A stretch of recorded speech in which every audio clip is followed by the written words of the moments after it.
Okay, चलो. Good morning all of you. Online वाले आवाज क्लिअर आहे का? एकदा क्लिअर सांगा मला. आपण पुढे जाऊया.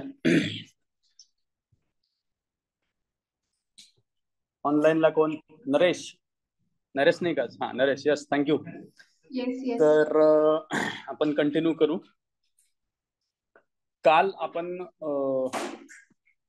जो डेटा घेतला तो तुम्हाला बाकीच्या कुठल्याही पंचायतराजच्या पुस्तकातून भेटेल तसा डेटा आहे तो. ओके. पण आज आपण थोडस लक्ष्मीकांत मधून जो डेटा राहिला होता तो आपण आज कम्प्लीट करूया. लक्ष्मीकांतचे 2 चॅप्टर आहेत, तर त्या 2 चॅप्टरच्या संबंधितला डेटा सुरुवातीला कव्हर करू. त्याच्यानंतर आपण मग PYQ कडे जाऊया. आतापर्यंत दिलेला तुम्हाला डेटा प्लस हा डेटा, हे दोन्ही मिळून तुमच्या पंचायतराजच्या नोट्स ऑलमोस्ट कम्प्लीट होतील. हे सोडून बाकीचं काही करायची गरज नाही. प्रिव्हियस इयर क्वेश्चन अनालिसिस करताना आपल्याला लक्षात येईल की आपल्याला कुठपर्यंत पंचायत राज केलं पाहिजे. ओके. एक 2-3 प्रश्न आहेत, त्या ठिकाणी मी सांगेन की एवढा डेटा आपल्या पुस्तकात नाही, तेवढा तुम्ही त्या PYQ वरून करा. एक्स्ट्रा काही सोर्स वाढवण्याची त्याला गरज नाही. ओके. तर तुम्हाला दिलेले 28 पेजेस आणि आजचे मला वाटतं की ऑलमोस्ट 18 पेजेस वगैरे असतील, तर एवढा डेटा सफिशियंट आहे. तर आता आपण काही समित्या बघितलेल्या होत्या आतापर्यंत, त्या काही मार्केटमधले आपले जी मराठी पुस्तक आहेत त्याच्या आधारावरती होती. तर आता ज्या काही कमिटीज आपल्या लक्ष्मीकांत सरांच्या पुस्तकात दिलेल्या आहेत त्याच्याबद्दलची आपण आता थोडीफार माहिती बघूया. सगळ्यात पहिली आपली समिती कुठली होती आपण बघितलेलं आहे, बलवंतराय मेहता. ओके. तर बलवंतराय मेहतांची अपॉइंटमेंट कधीची आहे बघा, जानेवारी 1957.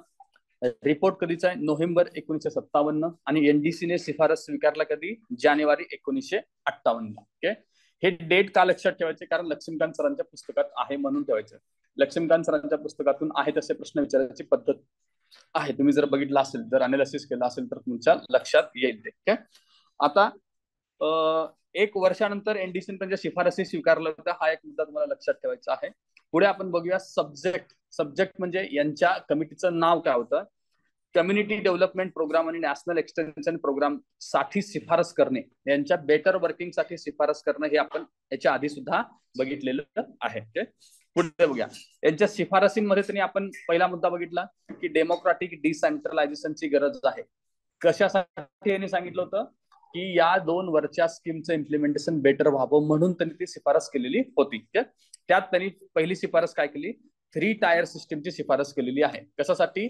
तर लोकल गव्हर्नन्स आणा, जेणेकरून तुमच्या या योजना इम्प्लिमेंट होतील. ओके. या उद्देशाने त्यांनी सांगितलं होतं. त्यांचा उद्देश पंचायत राज साठी होता का? नाही, पंचायत राज हे आउटपुट होतं. तर 3 सिस्टीम त्यांनी ग्रामपंचायत, पंचायत समिती आणि जिल्हा परिषद अशा 3 गोष्टी सांगितल्या. ओके. ग्रामपंचायतीला त्यांनी सांगितले की डायरेक्ट इलेक्शन असावं. ओके. पंचायत समिती, जिल्हा परिषदेला सांगितले की इनडायरेक्ट इलेक्शन असावं. त्यात त्यांनी जिल्हा परिषदेला पंचायत समितीला एक्झिक्युटिव्ह बॉडी म्हटलेलं आहे. ओके.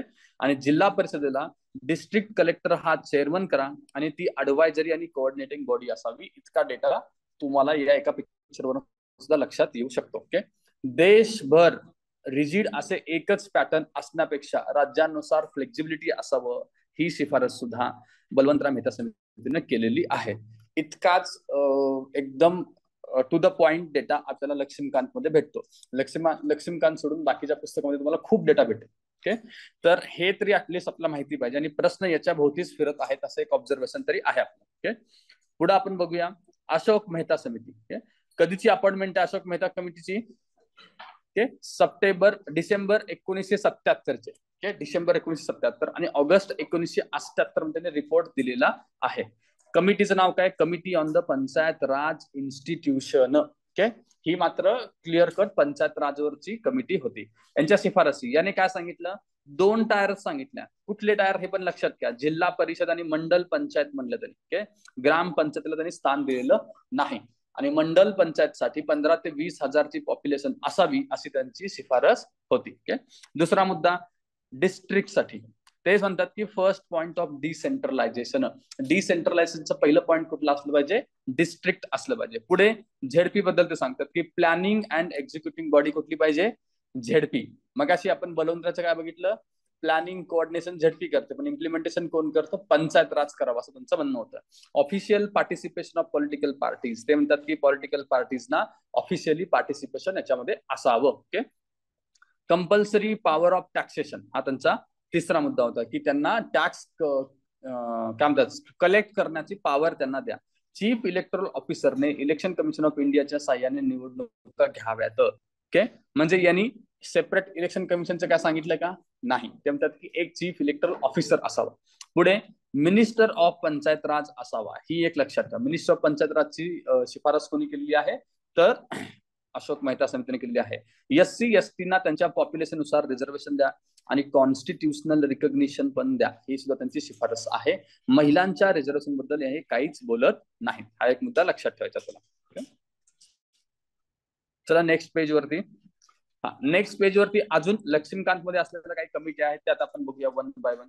बघा कुठल्या कुठल्या आहेत आपल्याला. पहिल्या दोन तर आपण बघितल्या. GVK राव आहे, LM सिंघवी आहे, थंगन समिती आहे आणि गाडगीळ समिती आहे. या सगळ्या आपण बघितलेलंच आहोत पण त्या वेगळ्या पुस्तकाचा रेफरन्स ना. आता लक्ष्मीकांत मध्ये सुद्धा ऑलमोस्ट तेच पॉईंट असतात तरी पण आपण एकदा बघून घेऊया. GVK राव काय म्हणतात बघा. पंचायत राजला ते काय म्हणतात? ग्रास विदाउट रूट म्हणतात ते.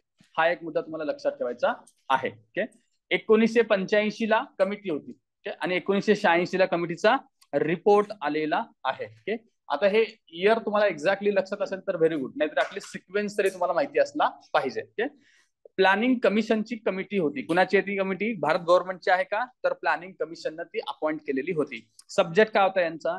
Administrative arrangement for rural development and poverty alleviation. Poverty काढून टाकणं आणि रुरल डेव्हलपमेंट कसं करायचं याच्याबद्दलच्या आम्हाला तुम्ही शिफारसी द्या, यासाठी ही प्लॅनिंग कमिशनची शिफारस कमिटी होती.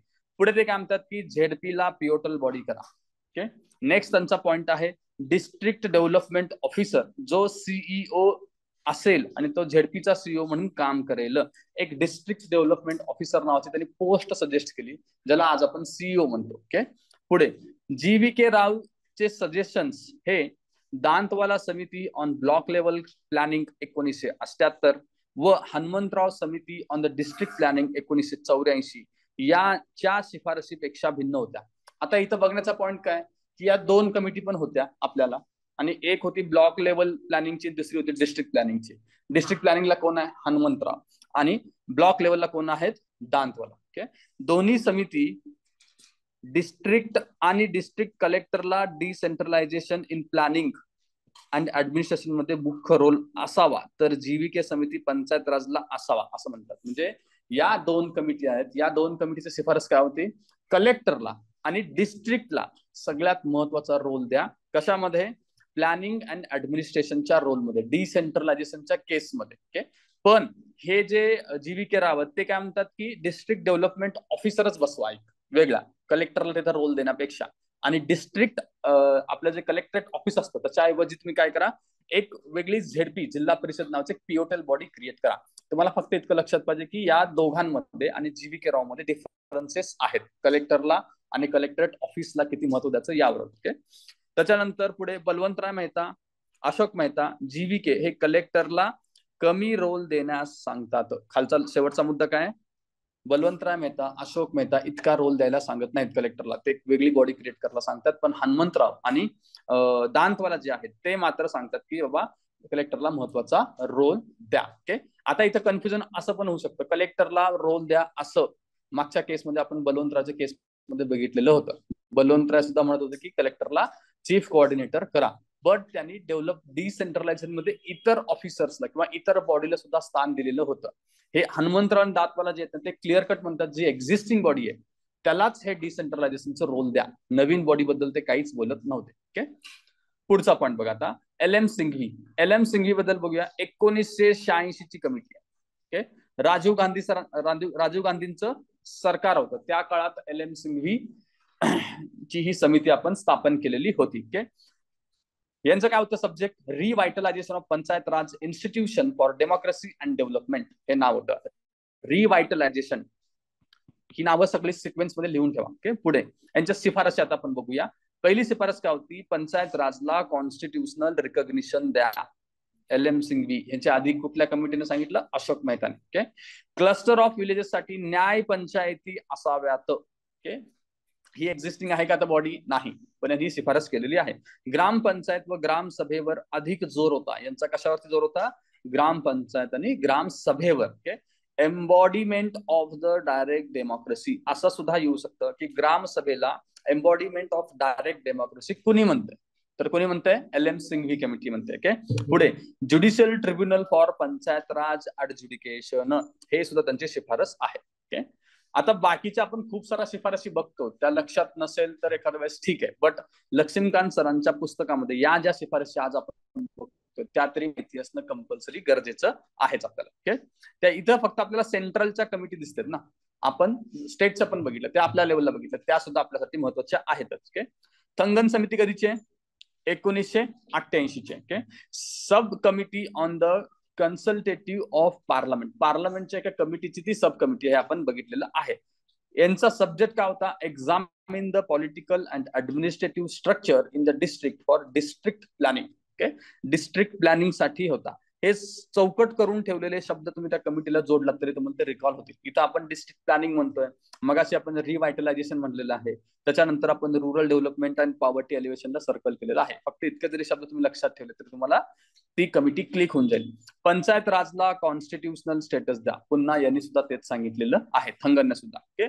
3 टायर व्यवस्था असावी, झेडपी पिओटल बॉडी असावी, टेन्युअर किती असावा? 5 वर्षाचा असावा. Planning and coordination committee at the state level, minister of panchayat अध्यक्ष आणि झेडपीचे अध्यक्ष हे सदस्य असावेत. अशी एक त्यांनी स्टेट लेवलला कमिटी असावी असं सांगितले. कशाची? प्लॅनिंग अँड, त्याचा अध्यक्ष कोण असावा? एक मिनिस्टर ऑफ पंचायत असावा आणि सगळे झेडपीचे अध्यक्ष त्या कमिटीचे सदस्य असायला हवेत. ओके. पुढचा detailed list of subjects. Okay. त्यांनी सांगितलेलं आहे बघा, पहिल्यांदा डिटेल्ड लिस्ट ऑफ सब्जेक्ट. थंगननी सांगितलं होतं की आता आपण जे 29, 18 सब्जेक्ट बघतो किंवा कायद्यानुसार ग्रामसभेला किती सब्जेक्ट होते, ग्रामपंचायतीला 78, 79. ओके. तर ते लक्षात ठेवा. रिझर्वेशन यांनी SC, ST आणि विमेन साठी सजेस्ट केलेलं होतं. ओके. स्टेट फायनान्स कमिशन सुद्धा थंगननी सजेस्ट केलेलं आहे. आणि शेवटचा मुद्दा आहे डिस्ट्रिक्ट कलेक्टरला असताना CEO ऑफ झेडपी करावा असं त्यांचं मत होतं. ओके. हे झाले थंगन कमिटीचे सजेशन्स. आता पुढे आपण जातोय गाडगीळ समिती. गाडगीळ समिती कुणाची? 1988 ला एक तर, आणि कुणाची? काँग्रेस पार्टीची आहे. How best panchayat raj institution could be made effective असा त्यांचा सब्जेक्ट होता, म्हणजे पंचायत राज वरतीच होते ते. Constitutional status. कुठून कॉन्स्टिट्युशनल स्टेटस सुरू झालंय? LM सिंघवी पासून जे सुरू झालं, आणि त्याच्या आधी अशोक मेहता होते. LM सिंघवी कमिटी आहे ती प्रत्येक जण सांगते की कॉन्स्टिट्युशनल स्टेटस त्याला द्या. ओके. यांनी सुद्धा सांगितलं 3 टायर अरेंजमेंट असावी, टर्म सांगितली 5 वर्ष, रिझर्वेशन SC, ST, विमेन, हे सगळे पॉइंट कॉमन आहेत मागच्या कमिटीशी, थंगनशी जर आपण कम्पेअर केलं तर. यांनी सांगितलं की direct election at all the level, हा एक पॉइंट त्यांचा डिफरन्स राहतो, कारण बलवंतराय मेहताने काय सांगितलं होतं? इनडायरेक्ट इलेक्शन वरच्या 2 लेवलला. ओके. नेक्स्टला हे सांगतात की स्टेट फायनान्स कमिशन असावं. ओके. स्टेट फायनान्स कमिशन याच्या आधी थंगनी सांगितलं होतं, त्यांनी रिपीट केलं, पण यांनी फर्स्ट टाइम सांगितलं की स्टेट इलेक्शन कमिशन असावी. ओके. म्हणजे स्टेट फायनान्स कमिशन कोण आहे? थंगन. आणि स्टेट इलेक्शन कमिशन कोण आहे? गाडगे. एवढं तुम्हाला लक्षात ठेवायचं आहे. ओके. हा, आता आपण 73rd अमेंडमेंट कडे जाऊया. ही तशी आपण बघितलेलं आहे, पण त्याची हिस्ट्री आपण बघितलेली नव्हती. आपण फक्त आर्टिकल्स बघितले होते, कुठले कुठे कॉन्स्टिट्यूशन मध्ये आर्टिकल्स होते तेवढंच आपण पाहिलं होतं.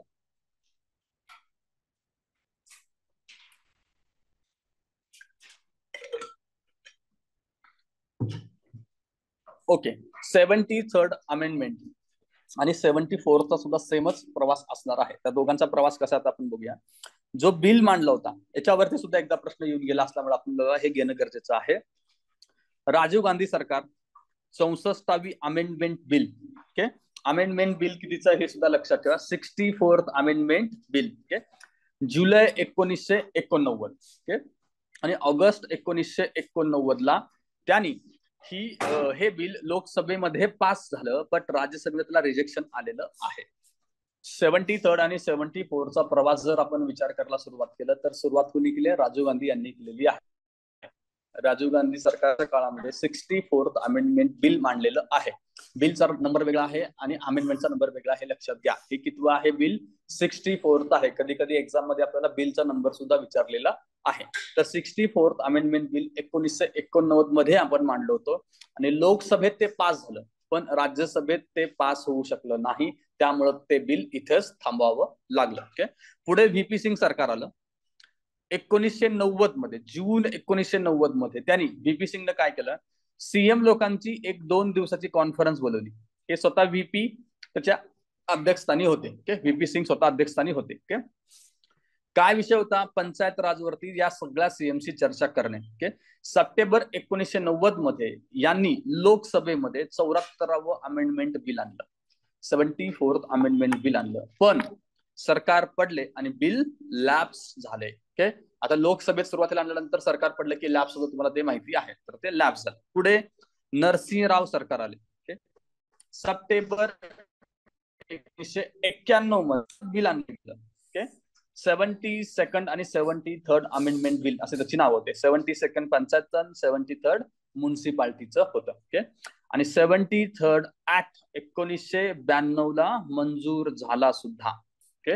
याच्यामध्ये लोकसभेत कधी पास झाला, 22 डिसेंबर 92, आणि दुसऱ्या दिवशी 23 डिसेंबर 1992 ला राज्यसभेत पारित झाला, आणि 24 एप्रिल 1993 रोजी हा ऍक्ट लागू सुद्धा झाला. ओके. प्रेसिडेंटची असेंट पण लक्षात द्या, 20 एप्रिल 1993. आजकाल त्यांचा जो ट्रेंड पाहिला तर ते प्रेसिडेंट असेट लोकसभा राज्यसभा काही विचारत आहे, त्याच्यामुळे आपल्याला ते माहिती असलं पाहिजे. ओके. 20 एप्रिल नंतर 4 दिवसात म्हणजे 24 ते लागू झाले. ओके. डेटचा फक्त जरी डिफरन्स तुमच्या लक्षात आला की डेट रिकॉल होऊ शकतात. मग या 73rd अमेंडमेंट ऍक्ट 1992 नुसार काय झालं, पार्ट 9 ऍड केला आपण 243 ते 243 ओ पर्यंत, आणि शेड्यूल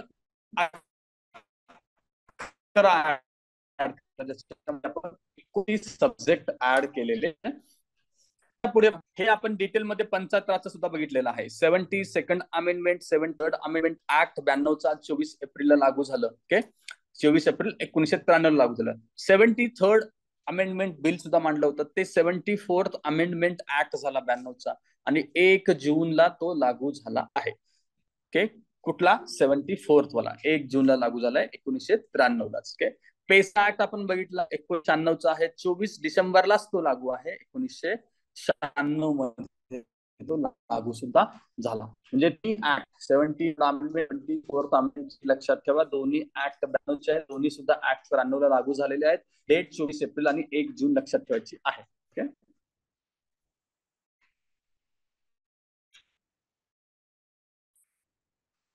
आता 7th अमेंडमेंट जे आपण केले त्याचे वैशिष्ट्य काय काय ते वन बाय वन बघूया. पहिला पॉइंट आहे ग्रामसभा दिलेलं आहे. ग्रामसभा म्हणजे काय, body of the person register in the electoral roll. Electoral roll मध्ये नावे असणारी लोकांना आपण ग्रामसभा म्हणतो. ऑप्शन मध्ये काय येऊ शकतं, 18 वर्ष पूर्ण झालेले गावातील लोक, गावातील प्रौढ लोक, गावातील सर्व लोक, असे ऑप्शन असू शकतात. ही कुणाची ग्रामसभा असते, ज्याचं इलेक्ट्रोल रोल मध्ये नाव आहे तोच त्या ग्रामसभेचा सदस्य आहे. वरती लिहिले नॉट लेस दॅन 18 मतदार कार्ड असणारे. एखाद्याकडे मतदार कार्ड आहे म्हणून तो ग्रामसभेचा सदस्य होतो का, ग्रामसभेचा सदस्य होऊ शकत नाही अनलेस त्याचं नाव त्या लिस्ट मध्ये असायला हवं. ओके. पहिला पॉइंट क्लिअर झाला. दुसरा, 3 टायर सिस्टीम बघा. 20 लाखापेक्षा कमी लोकसंख्या असणाऱ्या राज्यांना इंटरमिडिएट लेवल पंचायत राज बंधनकारक. या 3 टायर सिस्टीम मध्ये हा एकच पॉइंट तुम्हाला लक्षात ठेवण्यासारखा आहे. 3 पॉइंट सिस्टीम तुम्हाला माहिती आहे, ग्रामपंचायत, त्याच्यावरती पंचायत समिती, त्याच्यावरती जिल्हा परिषद, या गोष्टी लक्षात घ्या. पुढे आपण जाऊया. Election of members and chairmans हा एक मुद्दा आहे. Election of members and chairmans. Members at all level direct election. काय आपले कुठल्याही तिन्ही टायर मधले जे मेंबर्स आहेत ते डायरेक्ट इलेक्शनच निवडून येणार आहेत. Okay. Chairperson at intermediate level and ZP indirect election हे कॉन्स्टिट्युशनल प्रोव्हिजन आहेत. ओके. याच्यावर इंटरमिडिएट म्हणजे पंचायत राज आणि झेडपीचा चेअरमन कसा आला पाहिजे, इनडायरेक्टच आला पाहिजे. ओके. पण जो खालचा आहे सरपंच तो डायरेक्ट निवडून आला पाहिजे. त्यात पण 2 पद्धती आहेत, एक सदस्यां थ्रू आणि दुसरा डायरेक्ट इलेक्शन म्हणजे थेट सरपंच म्हणतो गोष्टी. ग्रामपंचायत पर्सन स्टेट लेजिस्लेचर ठरवणार आहे, त्यामुळे दोन्ही मध्ये आपलं शिफ्ट होत असतं. ओके. म्हणजे काय, पंचायत राज आणि झेडपीचे सभापती व अध्यक्षांना वोटचा अधिकार आहे. कशाचा, या खालच्या पॉईंटचा बघा, डायरेक्ट तसेच इनडायरेक्टला निवडलेल्या लोकांना वोटिंगचा अधिकार असणार आहे. ओके. इनडायरेक्टचा रेफरन्स कुठे येते, जेडपी सभा अध्यक्ष आणि पंचायत समितीचे सभापती जरी ते इनडायरेक्टली निवडून आले असले तरी त्यांना वोटिंगचा राईट द्या, असं आपल्या कॉन्स्टिट्यूशन मध्येच मेन्शन केलेलं आहे. पुढचा रिझर्वेशनचा पॉईंट बघू आपण. रिझर्वेशन मध्ये बघा, एससी आणि एसटी पॉप्युलेशन नुसार त्यांना रिझर्वेशन द्यायचं आहे. एससी एसटी रिझर्वेशन पर्सन कोण ठरवतंय? स्टेट लेजिस्लेचर ठरवणार आहे. हे मुद्दे आपण काल सुद्धा बघितलेले होते. विमेन रिझर्वेशन मेंबर तसेच चेअरमॅन साठी इथे 1/3 रिझर्वेशन ऑलरेडी कॉन्स्टिट्यूशन मध्ये मेन्शन केलेलं आहे. ओबीसी रिझर्वेशनच्या बाबतीमध्ये मग ते चेअरपर्सनचा असो किंवा सदस्याचा असो कोण ठरवणार आहे? स्टेट लेजिस्लेचरलाच आपण अधिकार दिलेला आहे. एससी एसटीचं रिझर्वेशन 334 मधील मुदत संपेपर्यंत असणार. विमेन रिझर्वेशन आणि ओबीसी रिझर्वेशनला 334 चा काही संबंध येत नाही. पुढे एससी रिझर्वेशन अरुणाचल प्रदेशसाठी लागू नाही. ह्या कालचा मुद्दा आपण बघितलेला आहे. त्यासाठी आपला कितवा अमेंडमेंट होता? 83rd अमेंडमेंट 2000 तुम्हाला लक्षात ठेवायचं आहे. पुढचा पॉइंट, ड्युरेशन ऑफ पंचायत. पंचायतचा ड्युरेशन बघा किती वर्ष? 5 वर्षासाठी ते पंचायतचं असणार आहे. आणि फ्रेश इलेक्शन बद्दल काय सांगितले बघा, before completion of the 5 year, 5 year संपायच्या आधी इलेक्शन होऊन दुसरी बॉडी तयार झाली पाहिजे. इन केस ऑफ डिझोल्युशन 6 मंथच्या आत तुम्हाला फ्रेश इलेक्शन घ्यायचं आहे. डिझोल्युशन झाल्यानंतर 6 महिन्याच्या आत इलेक्शन घ्यायचं आहे. पण रिमेनिंग टर्म 6 मंथ पेक्षा कमी असेल तर फ्रेश इलेक्शन होणार नाही. हा मुद्दा आपण बघितलोय. डिझोल्युशन नंतरच्या इलेक्शनने निवडून येणाऱ्यांची टर्म ही केवळ रिमेनिंग पिरियड साठी असतो. हे सुद्धा आपण पाहिलेलं आहे. ओके, पुढचा मुद्दा डिस्क्वालिफिकेशन कडे आपण जाऊया. डिस्क्वालिफिकेशन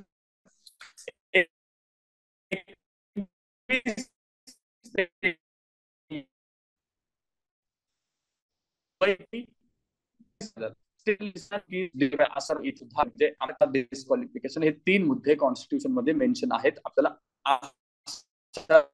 पद्धतीने लक्षात ठेवले पाहिजे. पुढचा मुद्दा आपला आहे state body. Single member body आहे ना, एकच मेंबर आहे.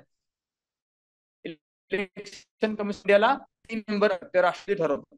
ओनली स्टेट इलेक्शन कमिशनर असतो, गव्हर्नर अपॉइंट करतात. रिमूव्हल काय त्याचं? जज ऑफ हायकोर्ट प्रमाणे त्याला रिमूव्हल केलं जातं. पुढचा आपला मुद्दा आहे स्टेट फायनान्स कमिशनचा. ओके,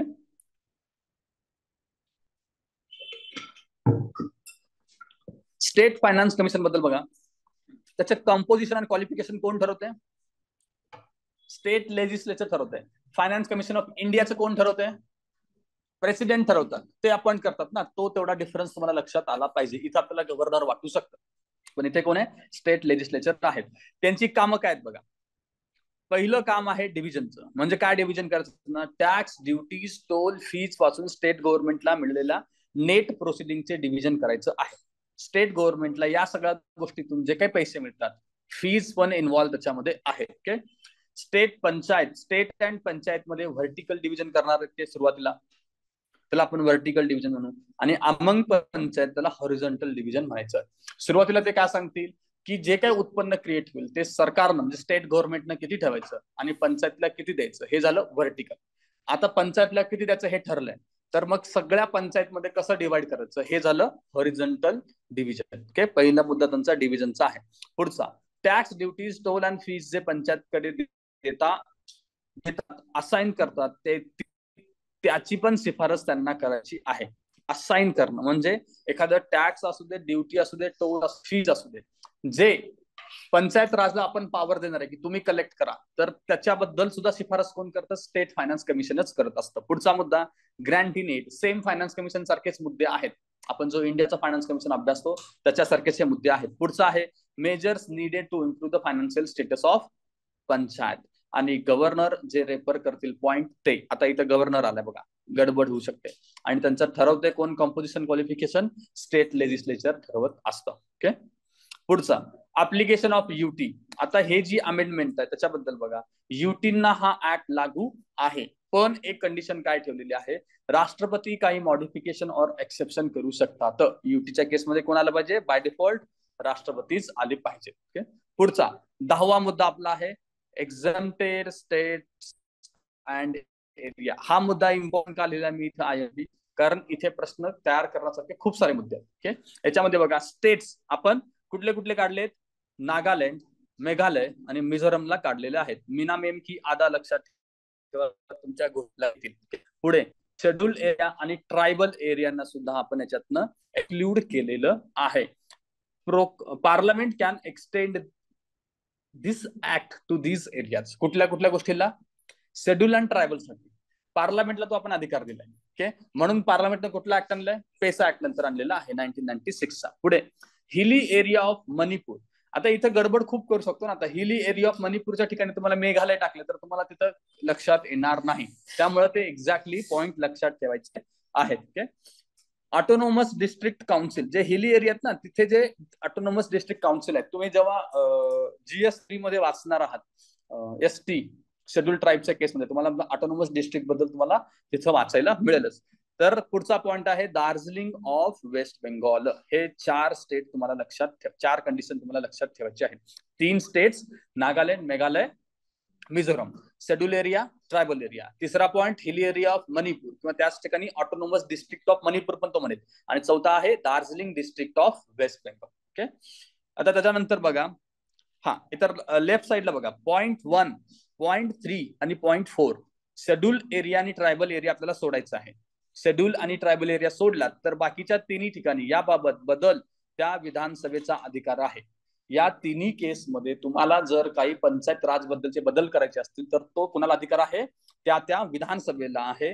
आणि ते सुद्धा त्यांनी 2/3 मेजॉरिटीनं पास केलं पाहिजे. आणि शेड्यूल एरिया, ट्रायबल एरियामध्ये कुणाला होता? पार्लमेंटला होता. ओके, हा एक फरक तुम्हाला ठेवायचा आहे. आणि शेड्यूल एरिया कुठं कुठं होते? 10 राज्यांमध्ये आपण बघितले का? येस, आपण ते एक लाईन लक्षात ठेवली होती, महात्मा गांधींची लाईन होती, ते लक्षात ठेवा, तुम्हाला ते येईल. ट्रायबल एरिया सुद्धा 6th शेड्यूल नुसार आणि शेड्यूल एरिया 5th शेड्यूल नुसार. हा एक पॉइंट तुम्ही लक्षात ठेवायचा आहे. ओके, इथे सुद्धा 10 आहेत ट्रायबल एरिया. आसाममध्ये 3 आहेत, मेघालयमध्ये 3 आहेत, मिझोरममध्ये 3 आणि त्रिपुरामध्ये 1, असा ट्रायबल एरिया 10 आपण 6th शेड्यूल मध्ये मेन्शन केलेले आहेत. दोन्ही ठिकाणी 10-10 आहेत. आणि महाराष्ट्रात शेड्यूल एरिया किती होते? 13. ते एक तुम्हाला लक्षात ठेवायचं आहे. पुढचा मुद्दा, राज्यात असणारे पंचायत राज कायदे 1 वर्षापर्यंत कंटिन्यू असतील म्हणजे 1 वर्षात या ऍक्ट नुसार तरतुदी लागू करायच्या आहेत. ही एक कंडिशन आपल्या त्या ऍक्ट मध्ये होती. प्रत्येक राज्यामध्ये त्यांच्या लेवलला पंचायत राजचे ऍक्ट त्यांनी आधीच करून ठेवले होते. त्याचा कालावधी किती होता? 1 वर्षाचा त्यांनी ठेवलेला होता. आता आपण पुढे येतोय 11th शेड्यूल कडे. ह्याच्यावरती पण काही प्रश्न येऊन गेलेले आहेत. कोणते सब्जेक्ट्स आहेत, कोणते सब्जेक्ट्स नाहीत, असा प्रश्न येते. 73व्या अमेंडमेंट नुसार आपण 11th शेड्यूल ऍड केलेलं आहे. त्याच्यामध्ये किती सब्जेक्ट आहेत? 29 सब्जेक्ट आहेत. आणि याचा संबंधित कलम कितला आहे? 243G हे कलम आहे. ओके, पुढचा बघा. आता पहिला काय आहे? Non conventional energy. ओके, हे आपल्याला वाटणार नाही की पंचायत राजला नॉन कन्व्हेन्शनल एनर्जी का दिलेली आहे. तर पाहायला गेलं तर नॉन कन्व्हेन्शनल एनर्जी ग्रामीण भागातच मोठ्या प्रमाणात डेव्हलप होऊ शकते, एवढं आपल्याला कळू शकतं. तर तो मुद्दा तिकडे आहे. पुढचा, rural electrification including distribution of the electricity. दुसरा मुद्दा. तिसरा, small scale industry including food processing. Okay, पुढचा मुद्दा, khadi and village and cottage industry. हे बाय डिफॉल्ट आपल्याला माहिती असतं. फक्त वरचे जे 3 स्टार केले ते आपल्याला वाटू शकत नाही म्हणून वरती लिहिलेत ते. त्याच्यानंतर road, bridge, waterway, other means of communication हे सुद्धा त्यांच्याकडे आलं पाहिजे. त्याच्यानंतर rural housing, fuel and fodder आलंच पाहिजे. आणि खालचे सगळे पॉइंट ऍग्रीशी संबंधित बघा, 13 पर्यंतचे पॉइंट. 8वा पॉइंट काय आपला? Animal husbandry and dairy and poultry, fisheries. 10वा काय? Social forestry and farm forestry. 11वा पॉइंट काय? Agriculture including extension. 12वा पॉइंट काय? लँड, त्याच्यामध्ये land improvement, land reform, land consolidation and conservation सुद्धा. त्याच्यानंतरचा 13वा मुद्दा काय? मायनर इरिगेशन, वॉटर मॅनेजमेंट आणि वॉटर सेड मॅनेजमेंट सुद्धा येतं. ओके, हे ऍग्रीशी संबंधित सगळे मुद्दे आहेत. पुढचा आपला मुद्दा आहे drinking water. Only drinking water आहे. की सिंचन दिले का त्यांनी? इथे ड्रिंकिंग वॉटर दिलेलं आहे. त्याच्या पुढे आहे पॉवर्टी एलिव्हिएशन, हा सुद्धा मुद्दा आहे. त्याच्यानंतर एज्युकेशनच्या संबंधित मुद्दे आहेत. एज्युकेशन मध्ये प्रायमरी अँड सेकंडरी आहेच. ओके, त्याच्यानंतर vocational education and technical education सुद्धा आहे. Okay, adult and non formal एज्युकेशनचा सुद्धा समावेश आहे. ओके, त्यांनी हायर एज्युकेशन मेन्शन केलं की इथे कुठे नाही. वोकेशनल, टेक्निकल, अडल्ट एज्युकेशन आणि प्रायमरी आणि सेकंडरी एज्युकेशन मेन्शन केलेलं आहे. ओके. सेकंडरी केलं तिथे सुद्धा, हायर सेकंडरी सुद्धा केलेलं नाही. ओके. 12वी पर्यंतच शिक्षण तुम्हाला इथे मेन्शन केलं. सेकंडरी आता तुम्हाला घ्यायचं असेल तर 10वी पर्यंत आणि 12वी पर्यंत दोन्ही आपण घेऊ शकतो. पण आपल्याला पक्क काय माहित आहे, हायर एज्युकेशनचा इथे मेन्शन केलेलं नाही. पुढे लायब्ररीज वाटणार नाही. हे वाटू शकतं की अरे हे शहरामध्ये ठीक आहे, म्हणजे कुठल्या शेड्यूल मध्ये 12व्याला असलं पाहिजे, 11व्यात काय असतं असं वाटू शकतं. पण गावातली पण लोक वाचतात, तर त्यामुळे लायब्ररी असायला काही हरकत नाही. पुढचा मुद्दा आहे हेल्थ अँड सॅनिटेशन. त्याच्यानंतर cultural activities, market and fairs, वेलफेअरच्या बाबतीतले खालचे सगळे मुद्दे आहेत. काय आहे बघा त्यामध्ये, family welfare, child and women welfare, social welfare including अपंग, वेलफेअर ऑफ वीकर सेक्शन, या सगळ्यांचा समावेश. म्हणजे ऑलमोस्ट सगळे काय म्हणतात त्याला आपल्याला HRD मधले जे मुद्दे असतात, आपण वल्नरेबल क्लासेस जे आहेत त्या सगळ्यांचा समावेश याच्यात आपण केलेला आहे. PDS चा सुद्धा समावेश 27व्या पॉइंटला आहे आपल्याकडे. ओके. पब्लिक डिस्ट्रीब्युशन सिस्टीम म्हणतो आपण त्याला. ओके. मेंटेनन्स ऑफ कम्युनिटी, 29वा मुद्दा आहे मायनर फॉरेस्ट प्रोड्यूस. ओके. हा, आता याच्यामध्ये बघा आपल्याला कन्फ्युजन कुठं होऊ शकतं, don't get confuse with PESA village. त्या केसमध्ये सर्व ग्रामपंचायतांना या मायनर फॉरेस्ट प्रोड्यूसचा अधिकार आहे. ओके. तर आपल्याला वाटू शकतं की हे पेसामध्ये आहे एक्सक्लुझिव्हली, आणि पेसाला हे लागू नाहीये ना आपल्याला हा कायदा, त्यांना आपण सेपरेट केलं, त्यामुळे कन्फ्युज होऊ नका. तर मायनर फॉरेस्ट प्रोड्यूसचा अधिकार सुद्धा त्यांना दिलेला आहे. एज्युकेशन मध्ये आपण जसं हायर एज्युकेशन बघितलं तसं स्किल डेव्हलपमेंटचा पण समावेश नाही. ओके. स्किल डेव्हलपमेंट आत्ता विषय आला ना आपल्याकडे. ओके. त्यामुळे त्या गोष्टीचा समावेश होत नाही. राईट साईडला बघा थोडक्यात लिहिलेलं आहे, ते कुठले कुठले मुद्दे नाहीये ते आपल्याकडे बघायचं आहे. पब्लिक हेल्थ हा मुद्दा असेल तर इथे येत नाही. हा मुद्दा तुमच्या 12व्या शेड्यूल मध्ये तुम्हाला दिसेल. ओके. पण इथे नाहीये. ब्युरियलचा सुद्धा मुद्दा इथे येत नाही. कॅटल पाऊंड येत नाही. फायर सर्व्हिस येत नाही. B&D स्टॅट सुद्धा येत नाही. बर्थ अँड डेथ स्टॅटिस्टिक्सचा सुद्धा मुद्दा याच्यामध्ये येत नाही. हे सगळे मुद्दे कुठे दिसतात तुम्हाला, नागरी संस्थानांसाठी, स्थानिक संस्थानांसाठी असलेल्या मुद्द्यांमध्ये सापडतील. ओके. हा आपला 11वा शेड्यूल क्लिअर संपला. आता पुढे ओके, MPSCने 2014 आणि 17ला एकदा असं विचारलेला प्रश्न असल्यामुळे हे आहे विचारात घेऊया की पंचायत राजला काय नाव आहे, जिल्हा परिषदेला काय नाव आहे. त्यातल्या त्यात पंचायत संस्था जी असते आपली मिडल लेवलची, तर त्याला काय म्हणायचं, इंटरमिडिएट लेवलची मंडल परिषद कुठं म्हणतो आपण. पंचायत समितीची नावं बघतो ना आता आपण. मंडल परिषद आंध्र प्रदेश आणि तेलंगणामध्ये आपण म्हणतो. दोन सेमच स्टेट आहेत, त्यामध्ये काही कन्फ्युज व्हायचं कारण नाही. त्याच्यानंतर आंचल समिती कुठे आहे, अरुणाचल प्रदेश मध्ये म्हणतो. आंचलिक कुठं आहे, आसाम मध्ये. आंचल आणि आंचलिक मध्ये एवढा फरक लक्षात घ्या. पुढे त्याच्यानंतरचा मुद्दा आहे जनपद पंचायत. MP मध्ये आणि छत्तीसगड मध्ये जाताना जनपद पंचायत. लक्ष्मीकांत मध्ये फक्त छत्तीसगड मेन्शन आहे, बट आयोगाच्या 2014 आणि 17च्या प्रश्नानुसार पण लक्षात येतं की मध्य प्रदेश मध्ये सुद्धा त्यांना जनपद पंचायत म्हणतात, कारण दोन्ही सेमच आहेत ना. त्यातूनच छत्तीसगड बाहेर पडलेला आहे. ब्लॉक पंचायत कुठं म्हणतो आपण, केरळा आणि MP. इथे मात्र लक्ष्मीकांतनं MP दिलेला आहे, पण आपण MP ला काय लक्षात ठेवणार आहोत, जनपद पंचायत, कारण आयोगाने दोनदा देऊन घेतलेला आहे. 2014 आणि 17ला प्रश्न विचारलेला आहे. पुढे क्षेत्र पंचायत, आयोगानं जम्मू काश्मीर दिलेला आहे. 2017च्या प्रश्नानुसार जम्मू काश्मीर मध्ये आपण त्याला क्षेत्र पंचायत म्हणतो, बट लक्ष्मीकांत UP मध्ये क्षेत्र पंचायत म्हणतात असं त्यांचं म्हणणं आहे. ओके. क्षेत्र आणि क्षेत्रीय असं दोन फरक आहे. एकदा क्षेत्र दिलं आणि एकदा त्यांनी क्षेत्रीय दिलेलं आहे पंचायतचं, याचं जम्मू काश्मीरचं. ते PYQ बघताना आपल्या लक्षात येईलच. पुढचा मुद्दा बघा, इंटरमिडिएट पंचायत. उत्तराखंडनं जास्त लोड घेतलाच नाही. ते म्हणतात की जे कॉन्स्टिट्यूशन म्हणतात ते आम्ही कंटिन्यू करू, तर ते म्हणतात इंटरमिडिएट पंचायत उत्तराखंड. तालुका पंचायत कुठं म्हणतो आपण, गुजरात मध्ये आणि कर्नाटक मध्ये सुद्धा आपण त्यांना तालुका पंचायत म्हणतो. MPSC 2014 मध्ये कर्नाटक साठी मंडल पंचायत हे नाव दिलेलं आहे. ओके. आणि हा जम्मू काश्मीरच्या केसमध्ये बघा, क्षेत्रीय पंचायत आणि हलक पंचायत अशी सुद्धा नावं आहेत जम्मू काश्मीरच्या पंचायतसाठी. हलक पंचायत आणि क्षेत्रीय पंचायत हे सुद्धा नाव आहे त्यांचं. ओके. आणि कर्नाटकसाठी काय, मंडल पंचायत असं आयोग म्हणतं. आणि हे काय म्हणतात लक्ष्मीकांत, तालुका पंचायत. तर इथे खूप गडबड आहे, ते नावं लक्षात ठेवायला गडबड होणार आहे. पण हे आजपर्यंत जोड्या लावायलाच आलेला प्रश्न आहे, त्याच्यातली एखाद दुसरी जोडी जुळली तरी आपल्याला उत्तर मिळून जातं. ओके.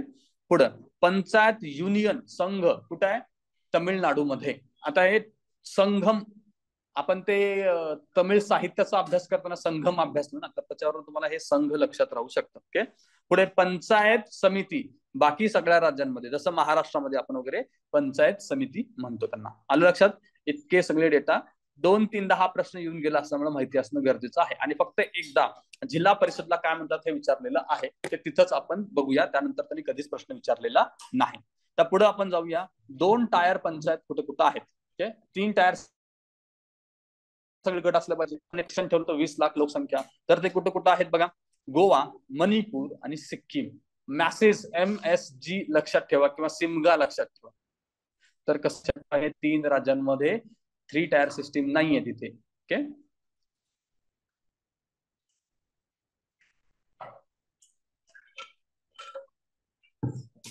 आता आर्टिकल्स करतो का. एनी हाऊ आपण आर्टिकल डिटेल्स मध्ये बघितलेले पार्ट 9 243 पासून ते 220 पर्यंत सगळे आर्टिकल्स आहेत. किती आर्टिकल आहेत? 16 आर्टिकल आहेत total. Okay.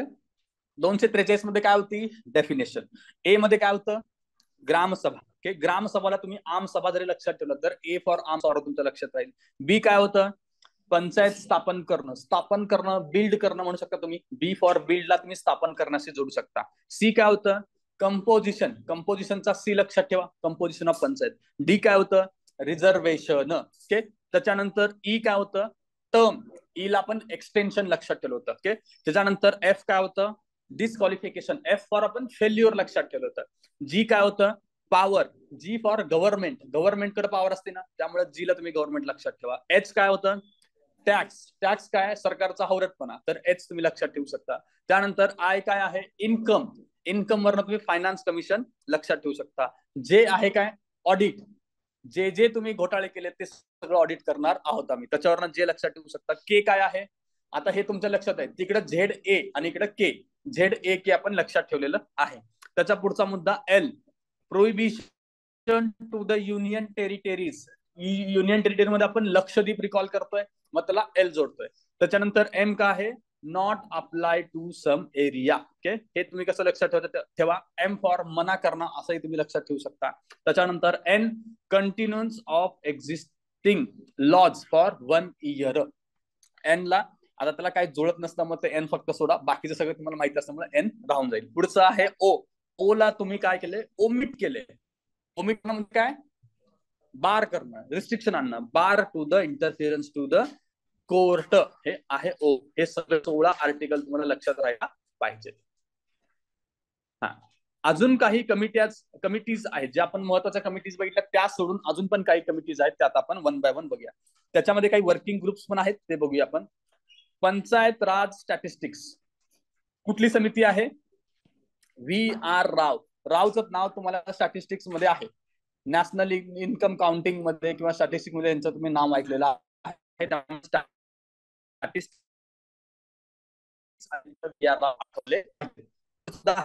Panchayat and cooperative. ह्याच्या काय? पंचायत आणि कोऑपरेटिव्ह म्हणजे काय? सहकारी संस्था. दोघांना मिक्स केलेलं आहे, दोघांना आपण मिश्र प्रयोग करतोय. कोण आहे समोर? SD मिश्रा. तर मिश्रा तुमच्या लक्षात राहतील. पुढे पंचायत राज ऍडमिनिस्ट्रेशन. V ईश्वरन नाव आहे त्यांचं. कोण आहे? ईश्वरन. ओके. ईश्वरन तुम्ही लक्षात ठेवू शकता. चौथा, न्याय पंचायत. कोण आहे? GR राजगोपाल. न्यायदान राजा राजगोपाल तुमच्या लक्षात राहिलं पाहिजे. पुढचं, position of gram sabha. RR Diwakar. हे आपण बघितलेलं आहे. काय बघायचं आपल्याला? ग्रामसभा काय बघायचे होते, त्यामुळं त्याच्यानंतर dating and accounting of accounting पण. नाव काय आहे? रामाकृष्ण अय्या. राम सुद्धा आलाय आणि कृष्ण पण आलाय, 2 नावं रिपीट झालीत आणि त्यांना 2 कामं दिलीत आपण. कुठली? बजेटिंगची पण आणि अकाउंटिंगची पण. ओके. तर हे मुद्दा तुमच्या लक्षात राहील. पुढचा, फायनान्स. के नाम. करप्शनचा फायनान्स जो की के नाम लक्षात ठेवा. त्याच्यानंतर ऑडिट अँड अकाउंट. ऑडिट आणि अकाउंट कसा होतो? खजाना. खजानावरनं तुम्ही खन्ना लक्षात ठेवू शकता. आर के खन्ना त्याचे ऑडिटच्या त्या कमिटीचे हेड होते. पुढे PRI ट्रेनिंग सेंटर रामचंद्रन जी. ओके, आता रामचंद्रन जी मध्ये रामचंद्रामध्ये चंद्र आहे, चंद्र रात्रीला गाईड करतो. त्याच्यावरून तुम्ही आपल्याला PRI ट्रेनिंग सेंटरच्या बद्दल, ट्रेनिंग म्हणजे काय, गाईड वरनं ट्रेनिंग तुम्ही लक्षात ठेवू शकता. त्याच्या पुढचा मुद्दा आहे basic land reform and PRI. Okay, हे कोण आहेत, रामनाथन आहेत. बेसिक लँड रिफॉर्म आहे ना, लँड रिफॉर्मचा शब्द घेतला तर जमिनीचा नाथ कोण आहे, रामनाथन. त्याच्यानंतर ते लक्षात ठेवायला सोपं पडेल. पुढचा आहे 5 इयर प्लॅन अँड पंचायत राज, रामकृष्णय्या. दोनदा आलेत का रामकृष्णय्या, बजेट आणि अकाउंटिंगला सुद्धा आहेत आणि इथं 5 इयर प्लॅन आणि पंचायत राजला सुद्धा ते आहेत. आणि शेवटची महत्वाची कमिटी आपल्याला का गरजेची आहे, एकमेव फिमेल दिसते इथे आतापर्यंत घटनामध्ये, community development and panchayat. Okay, कोण आहेत, श्रीमती दया चौबे. आता कम्युनिटी नाव आहे, कम्युनिटी म्हणजे 4 चौघे जण आले, 4 चौघांवरनं चौबे लक्षात ठेवू शकता तुम्ही, त्यावरनं श्रीमती दया चौबे तुम्हाला आठवली पाहिजेत. ओके, अशा या 13 कमिटीज लक्ष्मीकांत सरांच्या एका त्यांनी सीट मध्येच दिलेलं आहे. तर त्यातलं कुठलंही विचारू शकतो तो, त्यामुळे माहिती असलं पाहिजे. ओके, पुढचा मुद्दा कॉन्स्टिट्युशनल स्टेटस नंतरच्या समित्या. ओके, आपण कॉन्स्टिट्युशनल स्टेटस दिलं तर 73-74, त्याच्यानंतर पण काही समित्या होत्या. त्यातली बघा, devolution of power and function to the PRI, Lalit Mathur पहिले. Okay, devolution of power. Okay, आता ते लेफ्ट साइडला 5 गाव दे दीजिए पांडवों को, लीलाधारी, मथुरावासी वगैरे, तुम्हाला लक्षात आलं तर लक्षात ठेवा, नसेल तर तुमच्या पद्धतीने लक्षात ठेवा. पुढे आहे planning at grass root level, कोण आहे, रामचंद्रन, ही रामचंद्रन आहेत. पुढे manual for district planning, Shrimati Rajwant Sandhu, या सुद्धा एक फिमेल आहेत. वरती एक फिमेल आहे, इथे दुसरी एक फिमेल तुम्हाला सापडते.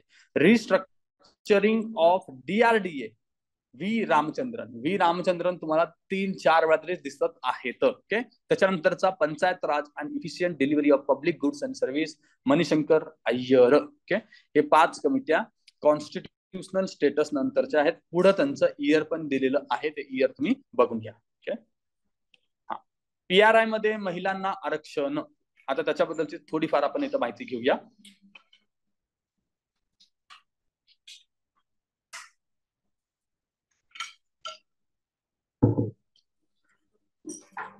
बलवंतराय मेहता, अशोक मेहता, वसंतराव नाईक, बोंगिरवाल यांनी काहीच शिफारसी केल्या नाहीत.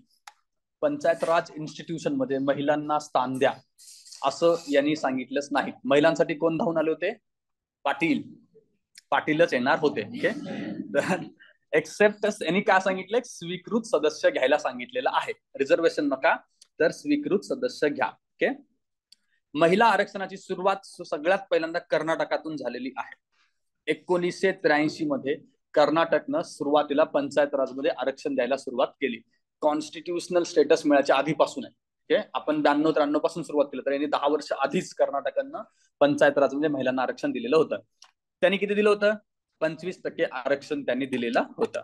73 आणि 74व्या अमेंडमेंटच्या आधी महिलांना आरक्षण असणारी राज्ये कोणकोणती आहेत बघा, कम इट्स ओके.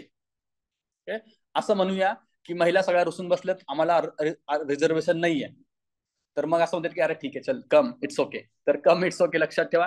तुम्हाला कर्नाटक, महाराष्ट्र, ओरिसा आणि केरला लक्षात राहिलं. या सगळ्या ठिकाणी फर्स्ट स्टेट तर तुम्हाला माहित आहे 25%, बाकीच्या ठिकाणी किती दिले, 30% दिलेलं आहे. किंवा ओम केक असं जरी लक्षात ठेवला तुम्हाला ही 4 राज्य लक्षात राहतील. ओके, पुढचा मुद्दा आपण बघूया. अशोक मेहतांच्या शिफारसीनुसार द्विस्तर रचना करणारे पहिले स्टेट कुठले होते, कर्नाटक. ओके, त्याच्यानंतर 73वी अमेंडमेंटची अंमलबजावणी करणारे पहिले स्टेट कोण आहे, MP. हे दोन्ही तुम्हाला माहिती असलं पाहिजे, कर्नाटक आणि मध्य प्रदेश. पंचायत राज दिन कधी असतो, 24 एप्रिल. कधीपासून सेलिब्रेट करतोय, 2010 पासून आपण सेलिब्रेट करत आहोत. ग्रामस्थांची सनद अशी एक सनद सुद्धा आहे, ती जुलै 1999 मध्ये सेंट्रल गव्हर्नमेंटने रिलीज केलेली होती. 1999 लक्षात ठेवा. पुढे सेंट्रल काउन्सिल फॉर लोकल गव्हर्नमेंटची श्रीनगर परिषद, हा कधी ना कधी एक प्रश्न येऊन गेला असल्यामुळे हे आपल्या नोट्स मध्ये आलेला भाग आहे. Central council for local government कधी, 57. हे आपण बघितलोय का, गट स्तरावरती महिलांना सहयोगी सदस्य म्हणून घ्यावे, अशी एक परिषद आपण अमृता कौरच्या केसमध्ये सुद्धा बघितलेली होती. ओके. पुढचा, ग्रामसभा स्टेटस स्टडी ग्रुप, असं 1963 ला आपण एक स्टेटस स्टडी ग्रुप सुद्धा अरेंज केला होता. ग्रामपंचायतीवरती 2 सहयोगी सदस्य म्हणून महिलांची नेमणूक, if not a single women get elected, एकही महिला निवडून आली नाही तर सहयोगी सदस्य घ्यावी, अशी शिफारस या ग्रामसभा स्टेटस स्टडी ग्रुपने 1963 ला केली होती. 63 मध्ये, म्हणजे खूप आधी. ग्रामसभेआधी ग्राम महिला सभा व्हावी असं सुद्धा यांनी सजेस्ट केलं. आता होते का? आता तशी होते. आता महिलांची एक आधी ग्रामसभा होणं अपेक्षित आहे, त्यानंतर मग पूर्ण गावाची ग्रामसभा होते. हा, आता इथपर्यंत आपण ग्रामीण स्थानिक संस्थांबद्दल माहिती घेतली. आता इथून पुढे आपण म्युन्सिपाल्टी बद्दलची किंवा शहरी नागरी स्थानिक संस्थांबद्दल माहिती घेऊया.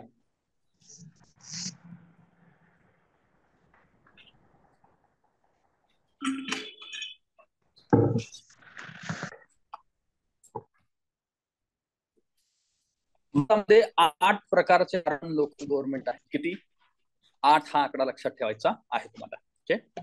Municipal corporation, okay, municipalities. काय फरक असेल पाहिजे दोन्हीमध्ये? महानगरपालिका आणि नगर परिषदा, किंवा त्यालाच आपण नगरपालिका सुद्धा म्हणतो. ओके. असा दोन्हीतला एक फरक आहे. ज्या महानगरपालिका आहेत ना, त्या म्युन्सिपल कॉर्पोरेशन मध्ये येतात. नगरपालिकेचा समावेश आपण म्युन्सिपाल्टीज मध्ये करतो. ओके. नोटिफाईड एरिया कमिटी सुद्धा असतात. Town area committee, cantonment board तर आपण पाहिलेलं पण आहे. त्यानंतर township, port trust, special purpose agency, अशा 8 प्रकारच्या अर्बन लोकल गव्हर्नमेंट आपल्या देशात आढळतात. कॉन्स्टिट्यूशनच्या अमेंडमेंट नुसार आहेत का हे? अजिबात नाही. कॉन्स्टिट्यूशन मध्ये कुठल्या कुठल्या अर्बन बॉडीज असणार ते आपण बघू पुढे, पण हे आपल्या देशात जनरली आढळणाऱ्या बॉडीज आहेत. So don't get confuse with, जर असा प्रश्न आला तर कॉन्स्टिट्यूशन नुसार किती आहेत तर 8 नाही लिहायचं आपल्याला. ओके. इथे फक्त आढळणार आहे. पुढे, अर्बन गव्हर्नमेंटशी संबंधित 3 मिनिस्ट्रीज कुठल्या कुठल्या आहेत बघा. पहिली आहे अर्बन अफेअर अँड हाऊसिंग. दुसरी आहे मिनिस्ट्री ऑफ डिफेन्स. कसं काय मिनिस्ट्री ऑफ डिफेन्स येते? कॅन्टोन्मेंट बोर्डचा संबंध आला तर. आणि ministry of home affair, union टेरिटरीच्या बाबतीमध्ये त्यांचा समावेश इथे आपल्याला करावा लागतो. ओके. पुढे आपण बघूया हिस्ट्रीच्या बाबतीमध्ये. ओके. हिस्ट्रीमध्ये बघा काय काय झालेलं आहे. पहिली महानगरपालिका कुठे झालेली आपली? मद्रास येथे झालेली आहे. ओके. 1688. एका पेपरमध्ये 1687 पण दिले, तर 87 88 असं स्टेटमेंट मध्ये दिलं असेल तर त्याला चूक नका करू. जर असं स्टेटमेंट असेल तर पहिली महानगरपालिका 1687 ला मद्रास येथे झाली, बरोबर स्टेटमेंट आहे, तिथे गडबड नका करू. जर तुम्हाला ऑप्शन मध्ये विचारलं की कधी स्थापन झाले, तिथं 87 88 89 असा ऑप्शन असेल तर 88 तिथे घ्यायचं. ओके. तर पहिलं हे लक्षात ठेवा. ओके. दुसरा, आता ते 88 ला वावा आपण घेऊ शकतो ना, 8 ला व्ही घेऊ शकतो आपण, तर मी तुम्ही ठरवून घ्या, ते आकडे तुम्हाला खूप हेल्प करणार आहेत. ओके. त्याच्यानुसार रजनीकांतचा वावा लक्षात ठेवायचा एक सिनेमा आहे तसा, त्याच्यावरून ते आहे. पुढे 1726 ला मुंबई आणि कोलकाता महानगरपालिका, 1726 या दोघांचं रेफरन्स 2 वेगवेगळे पण आपण बघितलेले आहेत. हे लक्ष्मीकांत मधला डेटा आहे. ओके. आपण दोघांचं वर्ष पण आपल्या मागच्या नोट्स मध्ये बघितलेले आहेत. ओके. पुढे बघूया आपण. 1870 लॉर्ड मेयोचं रिझोल्युशन आलेलं आहे. 1870चं लॉर्ड मेयोचं रिझोल्युशन काय होता? फायनान्शियल डिसेंट्रलायझेशन संबंधित त्याचं रिझोल्युशन होतं. 1882 ला ओके रिपनचा रिझोल्युशन आलेला आहे. वरती मेयो आहे, खाली रिपन आहे. रिपन काय सांगतो? लोकल सेल्फ गव्हर्नमेंटचा मॅग्ना कार्टा, म्हणजे त्याने जे रिझोल्युशन आणलं त्याला आपण लोकल गव्हर्नमेंटचा मॅग्ना कार्टा सुद्धा म्हणतो. मेयोनं फक्त फायनान्शियल डिसेंट्रलायझेशन केलं होतं, बट खाली रिपननं त्याच्याबरोबर इतर सगळे अवस्था डिसेंट्रलाइज करायला सुरुवात केली होती. दोघांची नावं आणि वर्ष लक्षात घ्या, 1870 आणि 1882. 1907 ला रॉयल कमिशन ऑन डिसेंट्रलायझेशन होती.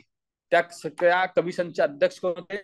Hob house. Okay. Hob house एक नाव लक्षात, 1907. ओके. त्याचा पुढचा मुद्दा 1919 चा local self government okay transferred subject. 1919 ला आपण ट्रान्सफर सब्जेक्ट दिले लोकल गव्हर्नमेंटला, तो हा मुद्दा आहे. त्याच्या पुढे 1924 ला कॅन्टोन्मेंट ऍक्ट आपल्याकडे आलेला आहे. 1924 चा आपण बघितला, तो आपण कॅन्सल करून नवीन ऍक्ट पण आणलेला आहे 2006 चा. त्याच्यानंतर पुढचा मुद्दा 1935 ला लोकल सेल्फ गव्हर्नमेंट हा प्रोव्हिन्शियल सब्जेक्ट म्हणून आपण ट्रान्सफर केला होता. पहिला काय होता, तो ट्रान्सफर्ड सब्जेक्ट होता. नंतर काय झाला, तो प्रोव्हिन्शियल सब्जेक्ट झाला. ओके, जेव्हा आपण ते इव्हॉल्वमेंट ब्रिटिश काळातील लॉची इव्हॉल्वमेंट आपण जेव्हा बघू तेव्हा आपल्याला हे बघायचंच आहे. ते सगळे 19चा 9चा 35चा ऍक्ट असू दे, परत चार्टर ऍक्ट असू दे, काउन्सिल ऍक्ट असू दे, त्याच्यामध्ये तुम्हाला हे ट्रान्सफर्ड आणि प्रोव्हिन्शियल सब्जेक्टचा डिफरन्स लक्षात येईल असतील. ओके, त्याच्यानंतर आपण जाऊया 74th अमेंडमेंट कधीच आहे, 92चाच आहे. ओके, कधी लागू झालाय, 1 जून 1993 ला लागू झालेला आहे. ओके, त्यामध्ये पार्ट 9A ऍड केला आपण, तिथे पार्ट 9, इथे पार्ट 9A. ओके, 243 पासून ते 243 पर्यंत ऍड केलेलं आहोत. ओके, किती होतात हे काउंट करून तिथे समोर आर्टिकल द्या. मग असे आपण 16 आर्टिकल दिले, इथे किती होतात बघा आणि ते तुम्ही लिहून घ्या. किती होतात, PQRSTUVWXYZ. झेड नंतर पुढे ABCDEFGHI, पुढे गेलो आपण जी मागल. किती होतात, 14 होतात का, ते एकदा काउंट करा आणि 14 आहेत का जास्त आहेत ते बघा. माझं कॅल्क्युलेशन चुकलंय. शेड्यूल 12 मध्ये 18 विषय आहेत. किती आहेत, 18 विषय. तिथे किती होते, 29, इथे 18. किती आर्टिकल आहेत, 18 आर्टिकल आहेत का. ओके, 18 आर्टिकल तिथे लिहून घ्या. मग अशी 16, असं काय कधी कोण विचारणार नाही, पण अचानक विचारलं की आपण तिथं काउंट करत बसलो ना, तर माझी कशी चूक झाली तसं होऊ शकते. त्यामुळे आताच लक्षात घ्या, 18 विषय पण 18, दोन्ही तुम्हाला लक्षात ठेवायला पण सेम आहे. ओके, पुढे आपण बघूया सायलेंट फीचर मध्ये बघा 243P हा पहिला मुद्दा आहे आपला. आता इथे आपण सायलेंट फीचर बरोबर आर्टिकल पण बघत जाऊया. आपण मगाशी सायलेंट फीचर बघितले, नंतर सेपरेट आर्टिकल बघितले ना, इथे आपण दोन्ही कॉमन बघत जाऊया. 243P डेफिनेशन आहे, तिथे काय डेफिनेशन नव्हती, 243 होत, इथे 243P आहे. Okay, municipal areas and metropolitan areas बद्दल राज्यपाल अधिसूचना देऊन ते डिक्लेअर करतात. इथे राज्यपालांना अधिकार दिलेला आहे. ओके, पुढे 3 टाइप्स ऑफ म्युनिसिपालिटीज. मगाशी आपण बघितलं की अर्बन बॉडीज 8 टाइपच्या भारतात आढळतात, पण कॉन्स्टिट्यूशनच्या या अमेंडमेंटनुसार आपण 3 टाइप्स ऑफ म्युनिसिपालिटीज दिलेल्या आहेत. 3च. हा प्रश्न तुम्हाला प्रिलिम्सला पण येऊन गेलेला आहे की मेन्सला आला, पण कुठेतरी येऊन गेलेला आहे. प्रत्येक राज्यात या 3 प्रकारच्या म्युनिसिपालिटी स्थापल्या जाणार आहेत या अमेंडमेंट नुसार. बघतो आपण ते कुठं आहे, 243Q मध्ये आहे. ओके, यातलं पहिलं आहे आपलं नगरपंचायत, दुसरा आहे म्युनिसिपल काउन्सिल, तिसरा आहे municipal corporation. Okay, municipal corporation म्हणजे काय, महानगरपालिका, काउन्सिल नगर परिषद आणि नगरपंचायत तर इथे आहेच. 3 प्रकारचे आपण बॉडीज इथे एस्टॅब्लिश करतो 243Q नुसार. की क्यू लक्षात ठेवा. तुम्हाला अचानक प्रश्न आला की म्युनिसिपल काउन्सिलची स्थापना कुठल्या आर्टिकल नुसार होतो, तिथे गडबड होते आपली. 243Q लक्षात ठेवायचं आहे. नगरपंचायत कुठे, फॉर ट्रान्झिशनल एरिया, म्हणजे काय, ग्राम लेवल पासून अर्बन लेवल कडे जाण्याचा जो ट्रान्झिशनचा झोन मध्ये असणारी जी गावं असतात त्याला आपण नगरपंचायत म्हणून डिक्लेअर करतो. ओके, पुढे म्युनिसिपल काउन्सिल स्मॉलर अर्बन एरियासाठी म्युनिसिपल काउन्सिल असतात आणि लार्जर अर्बन एरियासाठी म्युनिसिपल कॉर्पोरेशन असतात. लक्षात ठेवायला इजी आहे, जोड्या लावायला पण कधी कधी येऊन जाऊ शकतं किंवा स्टेटमेंट मध्ये ते खालीवर करतात. Nagar panchayat is for smaller urban area असे गडबड करतात ते, किंवा municipal council is for transitional area, तर इथं गडबड होऊ द्यायचं नाही. Nagar panchayat transitional, municipal council smaller area. One exception, काय एक्सेप्शन, एखाद्या अर्बन एरियामध्ये इंडस्ट्रियल एस्टॅब्लिशमेंट सुविधा देत असेल तर किंवा त्याला इंडस्ट्रियल टाउन म्हणून घोषित करतात. म्युनिसिपालिटी स्थापना करणार केसमध्ये ती इंडस्ट्रियल टाउनच्या केसमध्ये राज्यपालांच्या अधिसूचनेनुसार त्यांना तिथे सूट मिळू शकते. कसली सूट आहे, आपण इथे क्लिअर केले की तुम्हाला अशा प्रकारच्या संस्था स्थापन कराव्याच लागणार आहे. कुणाला गव्हर्नमेंटवरती बंधनकारक आहे ते, कारण आपल्याला लोकांपर्यंत लोकशाही डिसेंट्रलायझेशन पोहोचवायचं. पण तिथे एक एक्सेप्शन इंडस्ट्रियल टाउनचं आहे. ओके, पुढचा मुद्दा industrial area. Okay, industrial area smaller urban area, larger urban area governor specify करतात. कुठल्या गोष्टी, एक तर ते ट्रान्झिशनल एरिया म्हणजे काय, नगरपंचायतसाठी, स्मॉलर अर्बन एरिया म्हणजे म्युनिसिपल काउन्सिल नगर परिषद, आणि लार्जर अर्बन एरिया म्हणजे महानगरपालिका. हे तिन्ही काय करतात, गव्हर्नरच स्पेसिफाय करतात. आणि ते स्पेसिफाय करत असताना कोणते फॅक्टर विचारात घेतले जातात हा सुद्धा प्रश्न देऊन गेलेला आहे. 2 वेळा हा प्रश्न आलाय. पहिला आहे पॉप्युलेशन, दुसरा आहे डेन्सिटी किती आहे, तिसरा आहे रिव्हेन्यू जनरेशन किती आहे. हा सुद्धा मुद्दा आपल्या लक्षात घेतला जातो. Percentage of non agricultural employment हे डिटेल आपण बघितलं होतं. काही ठिकाणी 35%, काही ठिकाणी 25%, त्याच केसमध्ये 50% सुद्धा होतं. ओके. त्याच्यानंतर इकॉनॉमिक इम्पॉर्टन्स, किती इकॉनॉमिक इम्पॉर्टन्स आहे. आता काही काही ठिकाणी लोकसंख्या खूप कमी असते, डेन्सिटी कमी असते, पण त्याचं एक इकॉनॉमिक इम्पॉर्टन्स पण असतं. ओके. जर तुम्ही छोटे छोटे पण शहरात बघा, तिथं नगर परिषद तुम्हाला सापडेल. ओके. तुम्ही पाचगणी सारखं ठिकाण बघितलात किंवा इतर काही महत्वाचे असे ठिकाण आहेत, थंड हवेचे ठिकाण, तिथं लोकसंख्या नाहीये त्या नियमानुसार, बट त्यांचं इकॉनॉमिक इम्पॉर्टन्स आहे. सच अदर फॅक्टर जे त्यास योग्य वाटतात. ओके. आज कुणाला? गव्हर्नरला. ह्या सगळ्या गोष्टींचा विचार करून गव्हर्नर ह्या तिन्ही गोष्टी स्पेसिफाय करत असतात. ओके. पुढचा मुद्दा आहे कंपोजिशन कडे आपण आता जाऊया. ओके. कंपोजिशन मध्ये बघा 243R मध्ये आपल्याला कंपोजिशन बद्दलची माहिती मिळते. Okay. All the member of the municipalities directly निवडले जाणार. सगळे कसे निवडले जाणार? डायरेक्टली निवडले जाणार. पुढे यासाठी वॉर्डची निर्मिती आहे. वॉर्ड आपण बघितलं. ओके.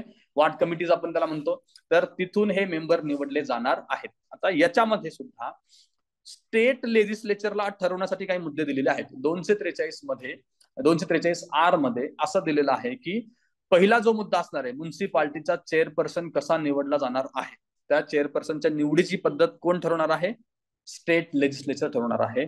रिप्रेझेंटेशन ऑफ कुणाकुणाचं? Special knowledge without voting right. काही लोक स्पेशल नॉलेज वाले आपण घेतो नॉमिनेटेडच्या केसमध्ये, त्या बाबतीत सुद्धा अधिकार स्टेट लेजिस्लेचर आहेत. MP, MLA आणि MLC म्हणजे member of parliament, member of legislative assembly आणि काउन्सिल यांना सदस्यत्व द्यायचं का नाही.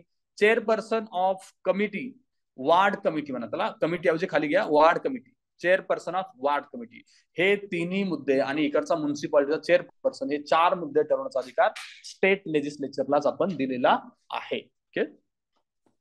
पुढे आपण वार्ड कमिटीकडे जाऊया. 243S मध्ये वार्ड कमिटी आहे. ओके. पहिला मुद्दा काय आहे? 3 लाख पॉप्युलेशन असणाऱ्या म्युन्सिपालिटीज मध्ये एक वा अधिक वार्ड निर्माण करणे आवश्यक, म्हणजे काय? बंधनकारक आहे. किती दिलेले आहे? 3 लाख. ओके. एका प्रश्नामध्ये 2 लाख दिले होते त्यांनी, तिथं फक्त आपल्याला रिकॉल झालं पाहिजे की 2 नाही ते 3 आहे. वार्ड साठी काय काय बघा. वार्ड साठी composition, manner of filling members म्हणजे किती सदस्य पर वार्ड असले पाहिजेत, आणि टेरिटोरियल एरिया किती असला पाहिजे, हे सगळं कोण ठरवणार आहे? State legislature. टेरिटोरियल एरिया म्हणल्यानंतर आपलं कन्फ्युजन होऊ शकेल की जनरली काय वाटतं आपल्याला, कोण ठरवतं? इलेक्शन बॉडी ठरवला पाहिजे ना, तर तिथं आपलं कन्फ्युजन होऊ शकतं. तर हे स्टेट लेजिस्लेचरकडेच आपण दिलेलं आहे. ओके. रचना, एरिया, निवड प्रकार सर्व काही स्टेट लेजिस्लेचर ठरवणार आहे. पुढचा मुद्दा आहे अदर कमिटीज. स्टेट लेजिस्लेचर ठरवणार म्हणजे आता कॉन्स्टिट्यूशन मध्ये वार्ड कमिटी मेन्शन केलेली आहे, या सोडून इतर तुम्हाला काही कमिटीज असतील तर ते स्टेट लेजिस्लेचरनच ठरवायचं आहे. रिझर्वेशनचा आपला पुढचा मुद्दा आहे. रिझर्वेशनचा कलम किती आहे? 243T. तिथे किती होतं? 243D. डी आणि टी तुम्हाला लक्षात ठेवायचं आहे.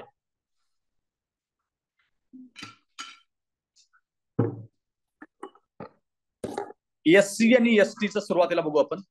पॉप्युलेशन नुसार मेंबर साठीचे रिझर्वेशन असणार आहे. रिझर्वेशन कधी पण अभ्यासताना 2 प्रकारचे असणार आहेत ना, एक मेंबर साठी, एक चेअरपर्सन साठी. ओके. मेंबर साठीचं पॉप्युलेशन नुसार, चेअरपर्सन साठीचं स्टेट लेजिस्लेचर ठरवणार आहे. ओके. त्यांना पण त्यांनी कंडिशन काय दिली आहे? पॉप्युलेशनच्या रेशो मध्येच ते असलं पाहिजे, त्या रेशोच्या खाली तुम्हाला येता येत नाही अशी एक कंडिशन त्यांना इथं ठेवलेली आहे. ओके. आणि SC ST चं रिझर्वेशन खाली काय आहे? 334 आर्टिकल 334 मध्ये असणारा प्रोव्हिजन पर्यंत हे आरक्षण असणार आहे. सेम तिकडे होतं, हा मुद्दा इकडेच आहे. विमेन रिझर्वेशन, बी वाला पॉईंट बघा. ओके. विमेनचं रिझर्वेशनचं काय दिलंय? मेंबर साठीचं रिझर्वेशन किती आहे? 1/3. इथं क्लिअर कट मेन्शन केलं की 1/3 रिझर्वेशन विमेनला द्यायचं आहे.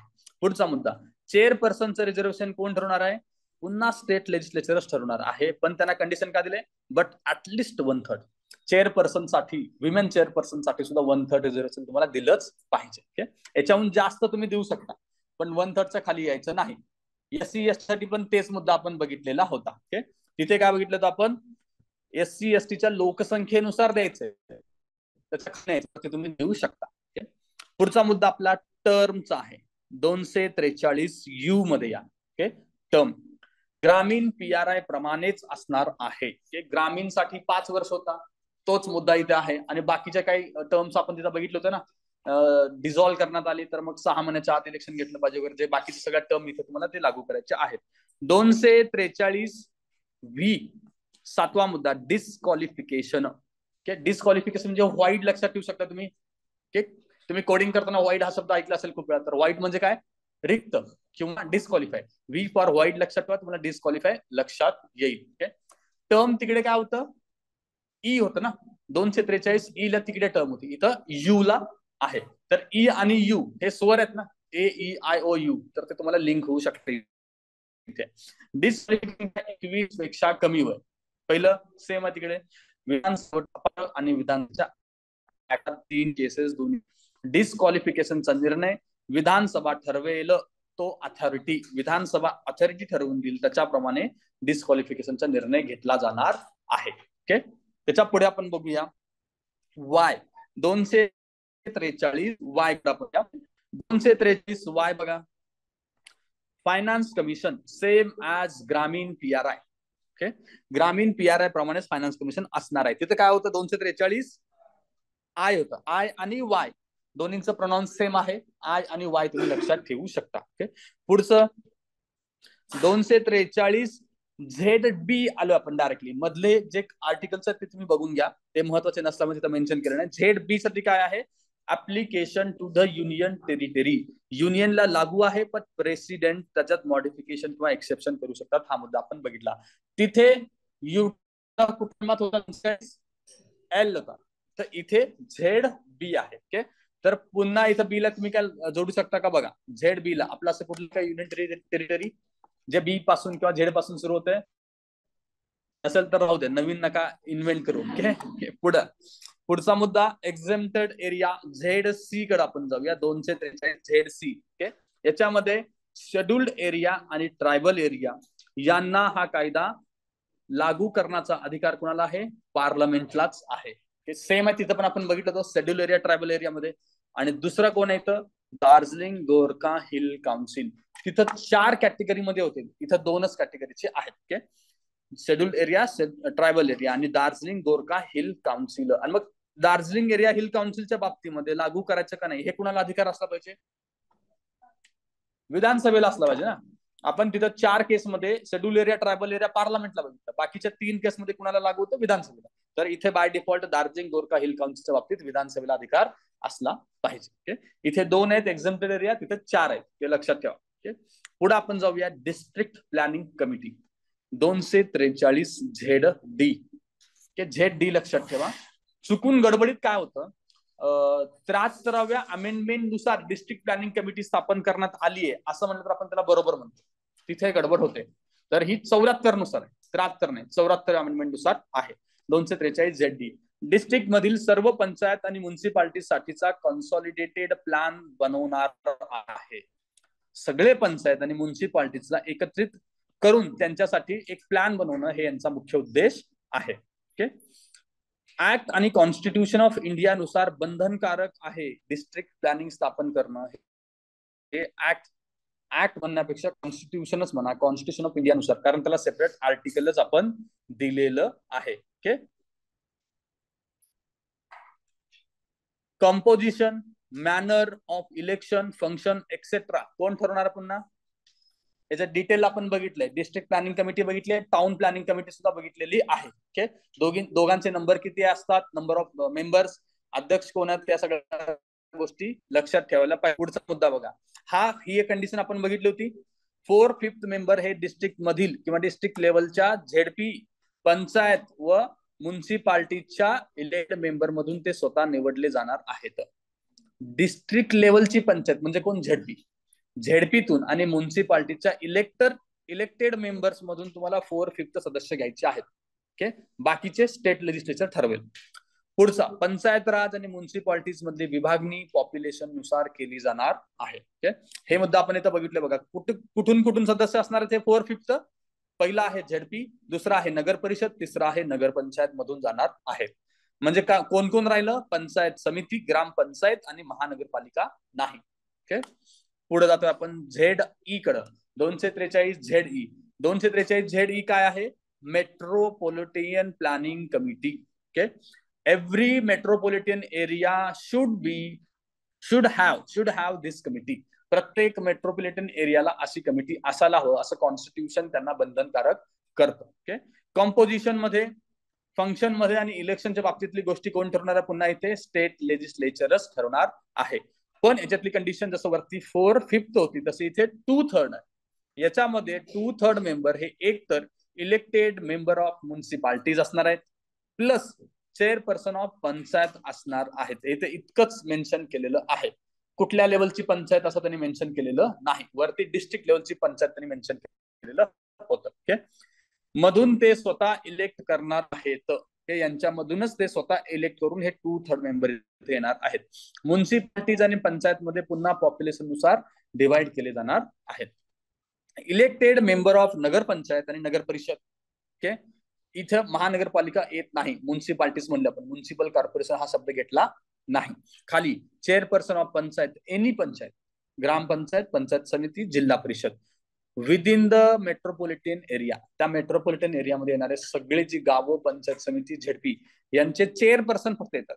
वरती मेंबर सदस्य होते, इथे चेअरपर्सन. हा दोन्हीतला फरक मला लक्षात ठेवायचं आहे. पुढचा मुद्दा आपला 243 ZF चा, तो आहे continuance of the existing law and municipalities. Okay, 1 वर्षापर्यंत म्हणजे 1 जून 1994 पर्यंत ते कंटिन्यू होणार आहे. टर्म संपेपर्यंत स्टेट लेजिस्लेचर डिसॉल्व्ह करेल. एखादी म्युन्सिपाल्टी असेल राज्याच्या कायद्यानुसार तर त्याची टर्म संपेपर्यंत ती राहील, किंवा जर स्टेट लेजिस्लेचर रिझॉल्व्ह करेल तोपर्यंत ती राहील. हा एक शेवटचा आपला ZF मुद्दा होता. हा, आता आपण 12वं शेड्यूल कडे घेऊया. 11वं शेड्यूल आपण बघितलं, किती सब्जेक्ट होते? 29. आता किती आहेत? 18 सब्जेक्ट. तिथे 29, इथे 18. आणि याचं कलम किती आहे? 243 W. त्याचं कलम किती? 243 G होता, याचं W आहे. तर याच्यामध्ये कुठले कुठले मुद्दे येतात बघा. पहिलं ABCD आणि E असं कॅटेगरीमध्ये त्याला आपण डिवाइड केले, जे की असं कॉन्स्टिट्यूशन नाही डिवाइड केलं, आपल्याला लक्षात यावं म्हणून मी हे डिवाइड केलेलं आहे. तर ते बघू आता. ए मध्ये कोण कोण येतं?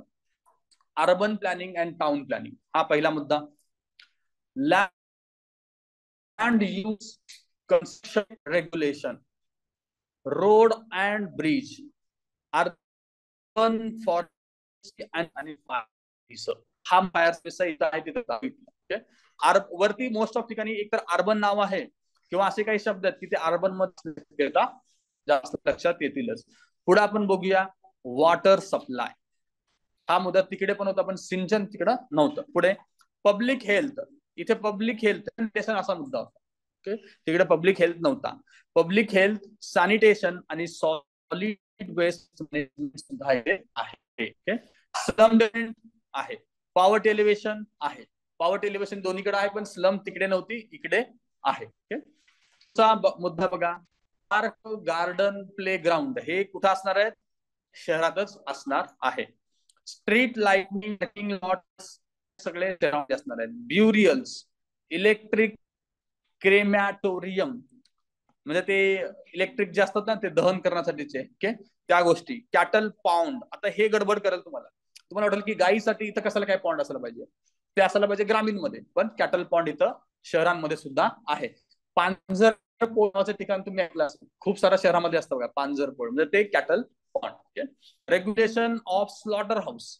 स्लॉटर हाऊस रेग्युलेशन सुद्धा शहरी भागातच आहे. पुढे डी मध्ये बघा बर्थ डेथ स्टॅटिस्टिक्स.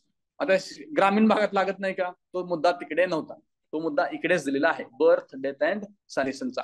कदाचित हा मुद्दा तिकडे रेव्हेन्यूला दिला असेल, रेव्हेन्यू डिपार्टमेंटला तो असेल. ओके, ग्रामीणला. खालचा मुद्दा promotion of culture, education and aesthetic aspects. Aesthetics वगैरे शहरातच लागत असेल, त्यामुळे ग्रामीणला हा मुद्दा नव्हता. ओके, त्याच्यानंतरचा ई मुद्दा आपण बघूया. Planning for economic and social development आणि सेफगार्डिंग वीकर्स. तिथे सुद्धा सेफगार्डिंग वीकर्स होतं, ते खूप जास्त डिटेलमध्ये नावं सुद्धा मेन्शन केलेली होती. ओके, आता no detail provision about education. Education बद्दल काहीच डिटेल प्रोव्हिजन इथे दिलेली नाही. ओके. पीडीएस बद्दल मेन्शन केलेलं नाही. लायब्ररी बद्दल मेन्शन केलेलं नाही. म्हणजे कदाचित ग्रामीण भागात पुस्तक वाचणं अपेक्षित आहे, तिथं लायब्ररी आहे, मग इथे टिंडर वापरत असेल, त्यामुळे त्यांना इथे दिलेलं नाही. पुढे हाऊसिंग, इलेक्ट्रिसिटी आणि एनर्जी या गोष्टींचा आणि इंडस्ट्रीचा सुद्धा समावेश नाही. तिथे स्मॉल आणि कॉटेज इंडस्ट्री होती, इथे इंडस्ट्री आपण मेन्शन केलेली नाहीये. ओके. हा 243 आपण मगाशी बघितलं डेफिनेशन मध्ये, तो थोडस अजून काय काय डिटेल मध्ये मिळतं का बघू आपण याच्यामध्ये. एक आहे कमिटी. कमिटीचा आर्टिकल कुठलं होतं? 243S. डिस्ट्रिक्ट म्हणजे डिस्ट्रिक्ट इन द स्टेट अशी डेफिनेशन आपण मेन्शन केली आहे. तिसरी डेफिनेशन आहे मेट्रोपॉलिटन एरिया. याच्यामध्ये काय दिलं आपण? Area having population more than 10 lakh and consistent of 2 and more municipalities, Panchayat Raj or other contiguous area specified by the governor by the public notification. Metropolitan area घोषित करण्याचा डेफिनेशन त्यांनी इथे दिलेली आहे. एक तर काय आहे, 10 लाखाची लोकसंख्या असली पाहिजे आणि त्याच्याबरोबर कन्सिस्टन्ट असली पाहिजे, किंवा 2 किंवा 3 म्युन्सिपाल्टीज आहेत, 2 किंवा 3 पंचायत आहेत, किंवा एक पंचायत आणि दुसरी म्युन्सिपाल्टीज असं कनेक्टेड काय असेल तर गव्हर्नर त्याला मेट्रोपॉलिटन एरिया म्हणून डिक्लेअर करतील. हा एक मुद्दा लक्षात ठेवा. Municipal area, territorial area of municipalities notified by again governor. Okay. Municipality 243Q नुसारची म्युन्सिपाल्टी. पंचायत 243B नुसारची. आता इथे सुद्धा पंचायत दिल्या. आपल्याला वाटेल की पंचायत तिथे असेल, पण पंचायतचा रेफरन्स आपल्याकडे आलाय ना 243 ZD आणि ZE मध्ये, त्या अँगलला त्यांनी पंचायतची डेफिनेशन इथे दिलेली आहे. पॉप्युलेशन म्हणजे लास्ट सेन्सस, हे लक्षात ठेवा. ते ऑप्शन मध्ये काही पण टाकतील, 2001 टाकतील, 1991 टाकतील, आपल्याला 91 वाटेल आहे, पण लास्ट सेन्सस मुद्दा लक्षात ठेवायचा आहे. आता अर्बन PRI बद्दल आपण बघूया.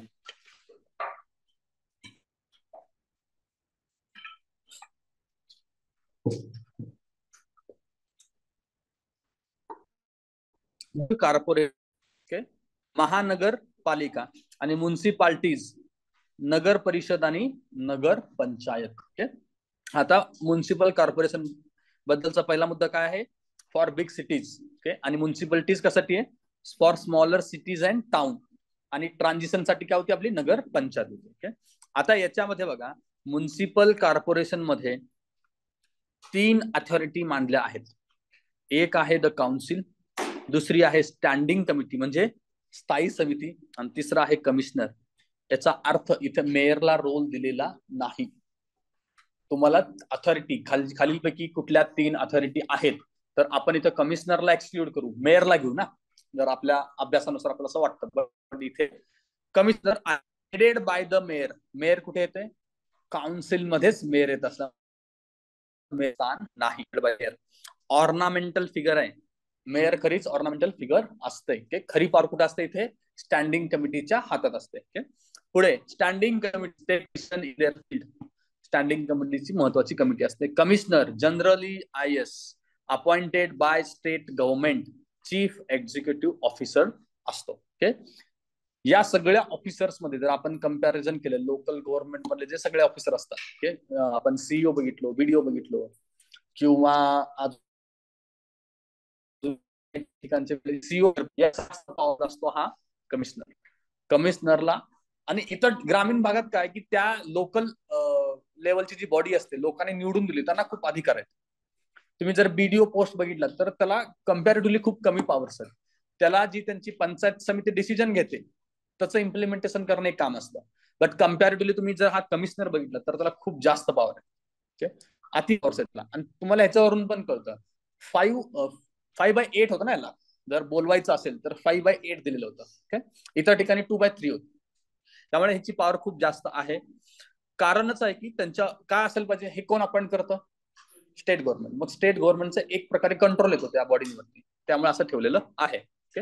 पुढचा मुद्दा 3 अथॉरिटीज कुणाच्या, आता बघू आपण राईट साईडला, म्युन्सिपाल्टीच्या. इथे पण कोण आहे?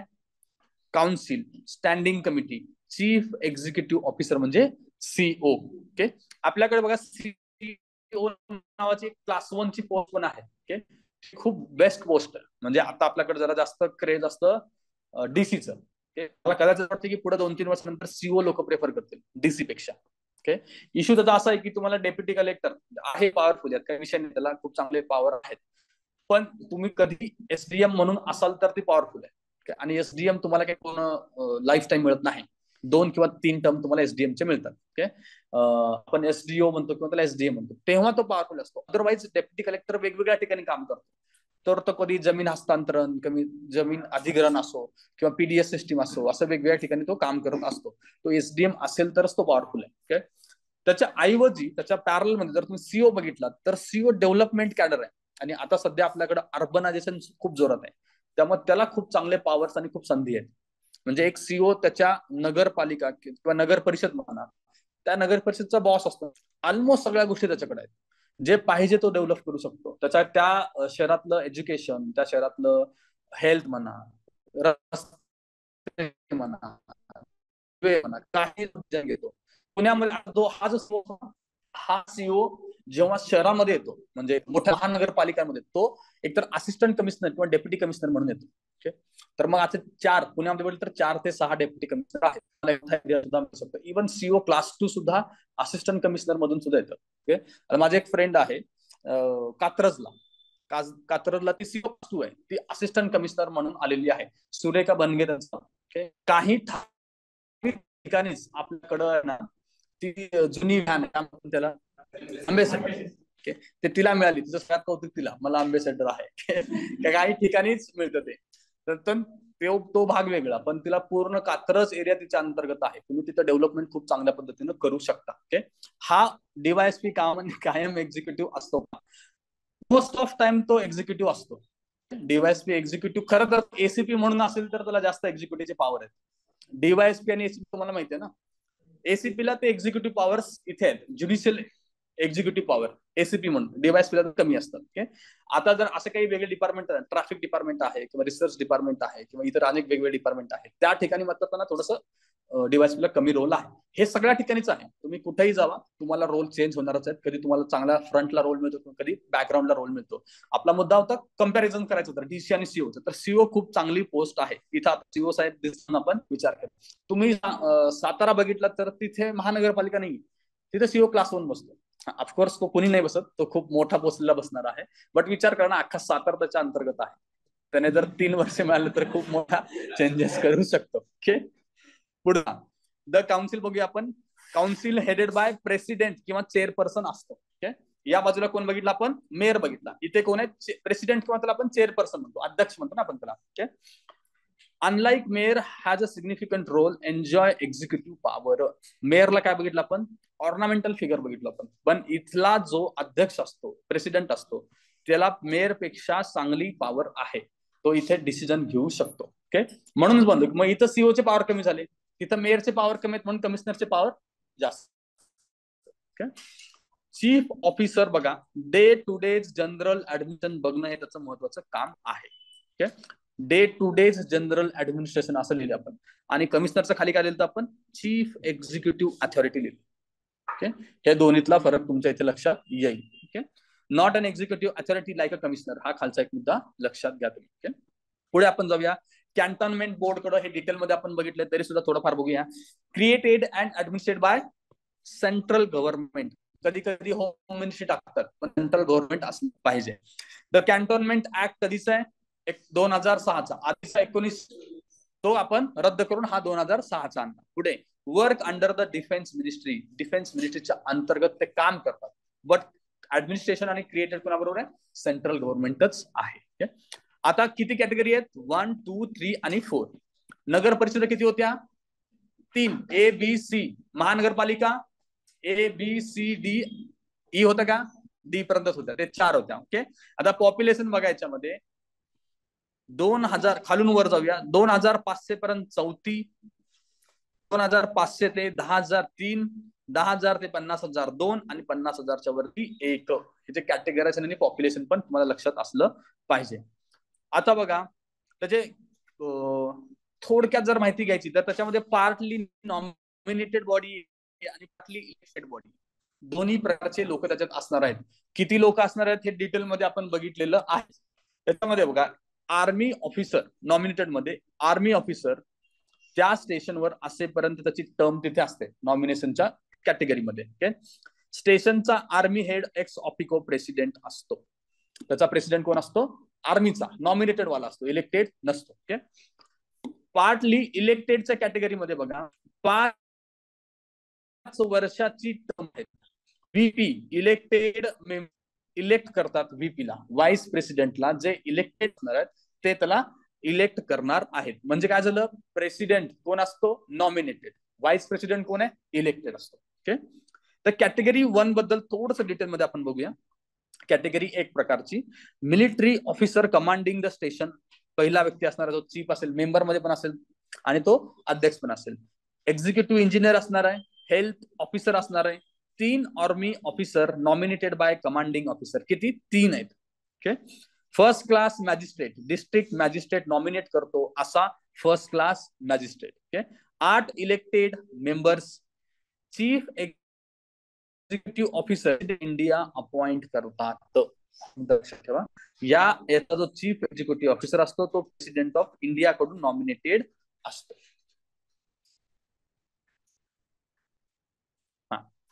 आता अजून काही अर्बन बॉडीज आहेत ते बघूया. आता या अर्बन बॉडीज आपल्या या अमेंडमेंटच्या पलीकडचे. ओके. याच्यामध्ये पहिली आहे आपली नोटिफाईड एरिया कमिटी, दुसरी आहे टाउन एरिया कमिटी, तिसरी आहे टाउनशिप, चौथी आहे पोर्ट ट्रस्ट, 6वी आहे स्पेशल पर्पज एजन्सी. आता 1 बाय 1 आपण बघत जाऊया. पहिली आहे नोटिफाईड एरिया कमिटी. इंडस्ट्रियलायझेशन मुळे फास्ट डेव्हलपिंग टाउन पण म्युन्सिपाल्टीसाठी कंडिशन सॅटिस्फाय करत नाहीत अशा ठिकाणी नोटिफाईड एरिया आहेत. ओके. एकदम फास्टली डेव्हलप होत आहेत पण म्युन्सिपाल्टीच्या कंडिशन त्या सॅटिस्फाय करत नाहीत, त्या ठिकाणी आपण नोटिफाईड एरिया कमिटी स्थापित करतो. स्टेट गव्हर्नमेंट नोटिफिकेशन नुसार त्यांना डिक्लेअर करतो. पुढे स्टेट म्युन्सिपल ऍक्ट नुसार काय करते? नोटिफिकेशनची संबंधित कार्यच असतं. हे कुठल्या ऍक्ट नुसार काम करतात? आपला जो म्युन्सिपाल्टीचा ऍक्ट आहे, कधीचा आपला ऍक्ट आहे? मुंबई प्रोव्हिन्सेस म्युन्सिपाल्टी ऍक्टचं नाव आपण महाराष्ट्र केलं. कधीच? 1949. त्या ऍक्ट नुसारच ह्या बॉडीज काम करतात, नोटिफाईड एरिया कमिटीज काम करतात. पण त्यांच्यासाठी जे सेपरेट नोटिफिकेशन असतं त्याच्यामध्ये मेन्शन केलेल्या गोष्टी पुरतच ते काम करत असतात. ओके. मेंबर तसेच चेअरमन हे नॉमिनेटेड असतात. इथे सगळे मेंबर कसे आहेत? नॉमिनेटेड आहेत. It is neither an elected body nor a statutory body. हा मुद्दा इथे लक्षात ठेवायचा आहे. Non statutory and nominated committee. Statutory का नाही? नोटिफिकेशन नुसार स्थापन झाली ना, त्यामध्ये स्टॅच्युटरी सुद्धा नाही. पुढे town area committee. Small town साठी टाउन एरिया कमिटी आपण स्थापन करतो आणि त्या सेमी म्युन्सिपल अथॉरिटी असतात. म्युन्सिपालिटी सारख्याच पण अर्ध न्यायिक असतात त्या. पुढे आहे limited number of civic function. त्यांना limited number of civic function म्हणजे ज्या म्युन्सिपाल्टीज करतात त्या फंक्शनच्या काही फंक्शन त्यांना दिलेले असतात. Created by separate act of Vidhan Sabha. हे ऍक्ट नुसार येतात. टाउन एरिया कमिटी आणि हे नोटिफाईड नावातच ना, नोटिफिकेशन नुसार येतात. Notified area committee. ओके. दोन्हीचा फरक लक्षात ठेवा. पुढे होली इलेक्टेड और होली नॉमिनेटेड और पार्टली इलेक्टेड और पार्टली नॉमिनेटेड असू शकतात. ते जे विधानसभेनं ऍक्ट बनवलं आहे त्या ऍक्टच्या प्रोव्हिजन नुसार ते एकतर पूर्ण इलेक्टेड असतात किंवा पूर्ण नॉमिनेटेड असतात किंवा दोन्हीचं मिक्सचर पण असू शकतं. पण नोटिफाईड टाउन एरिया कशा होत्या? पूर्ण नॉमिनेटेड. फरक लक्षात ठेवा. पुढे आपण जाऊया टाउनशिप कडे. अ लार्ज पब्लिक एंटरप्राइज मुळे निर्माण झालेले जे ठिकाणं असतात, म्हणजे आता आपल्या मोठ्या मोठ्या ऑर्गनायझेशन इंडस्ट्री आहेत, एनटीपीसी घ्या किंवा तुम्ही सेल घ्या, अशा खूप मोठ्या मोठ्या आपल्या इंडस्ट्री आहेत, त्याच्या आजूबाजूला एक मोठं गावच तयार होतं. तर त्या ठिकाणी जे प्रशासन आपण तयार करतो, जे टाउन तयार होतो, त्यासाठीचं जे काही बॉडी आहे त्याला आपण टाउनशिप म्हणू शकतो. पुढे आहे पब्लिक एंटरप्राइजचे सिव्हिक फंक्शन पार पडणं त्याचा साधा उद्देश आहे. No elected member. इथे सुद्धा इलेक्टेड मेंबर नाही. ओके. त्याच्यानंतरचा आपला आहे port trust. Created by act of parliament. आतापर्यंत स्टेट चालू होतं, इथे कोण आहे? पार्लमेंट आला. पोर्ट कुणाच्या अंतर्गत असतात? सेंटरच्या अंतर्गत असतात. त्याच्यामुळे इथं पार्लमेंटच ऍक्ट करणं अपेक्षित आहे. इलेक्टेड प्लस नॉमिनेटेड मेंबर आहेत. इथं या सगळ्या ठिकाणी लक्षात ठेवण्याचं एकच क्रायटेरिया आहे की मेंबर कसे आहेत, इलेक्टेड आहेत का नॉमिनेटेड आहेत, हे लक्षात ठेवा सगळ्यांमध्ये कंपॅरिझन करताना. चेअरमन हा ऑफिशियल असतो, निर्वाचित नसतो. ओके, ह्याचा जो मेंबर असतो ते सेंट्रल गव्हर्नमेंट अपॉइंट करतो. अध्यक्ष, मेंबर नाही, अध्यक्ष. ओके, तो निर्वाचितातून येत नाही. ओके, पुढे आपण बघूया special purpose agency. Special purpose साठी फंक्शन बेस्ड बॉडी असते. काही स्पेशल पर्पज साठी ही फंक्शन बेस्ड बॉडी असते by act of state legislature. Okay, for example housing board, water supply board, हे जे काही तुम्ही स्थापन केलेले असतात त्यांचा उद्देश तेवढ्यासाठीच असतो, त्या स्पेशल पर्पज साठीच असतो. आता आपल्याकडं स्वच्छ भारतच्या वेळेस सुद्धा आपण स्पेशल एजन्सी स्थापन केलं होतं, त्याचा सुद्धा समावेश याच्या अंतर्गत येतो स्पेशल पर्पज एजन्सी मध्ये. Okay, they are not subordinate to the local bodies. त्या लोकल बॉडीजची सबऑर्डिनेट असतं. MMRDA ऐकलं तुम्ही, आता PMRDA आहे. सगळा समावेश आपण स्पेशल पर्पज करू शकतो. तर खाली बघा, टाउन एरिया कमिटी आपण बघितली आणि स्पेशल पर्पज अथॉरिटी बघितली, एजन्सी बघितली. ते कोण स्थापन करतं? विधानसभेच्या ऍक्ट नुसार. नोटिफाईड एरियाला काय होतं?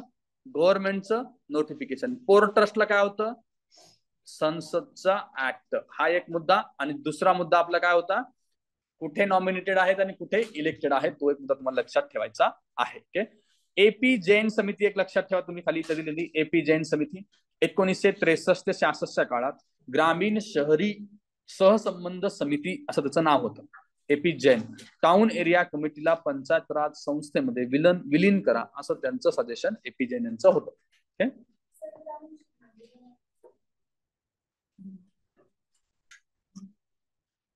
एकच मिनिट. डाऊट आहे कोणाचा? जायचं पुढं. आता अजून पण काही समित्या याच्यामध्ये आहेत ना, आतापर्यंत आपण काही समित्या बघितल्या, अजून पण काही नागरी स्थानिक संस्थांच्या बाबतीतल्या समित्या ते आपण बघूया.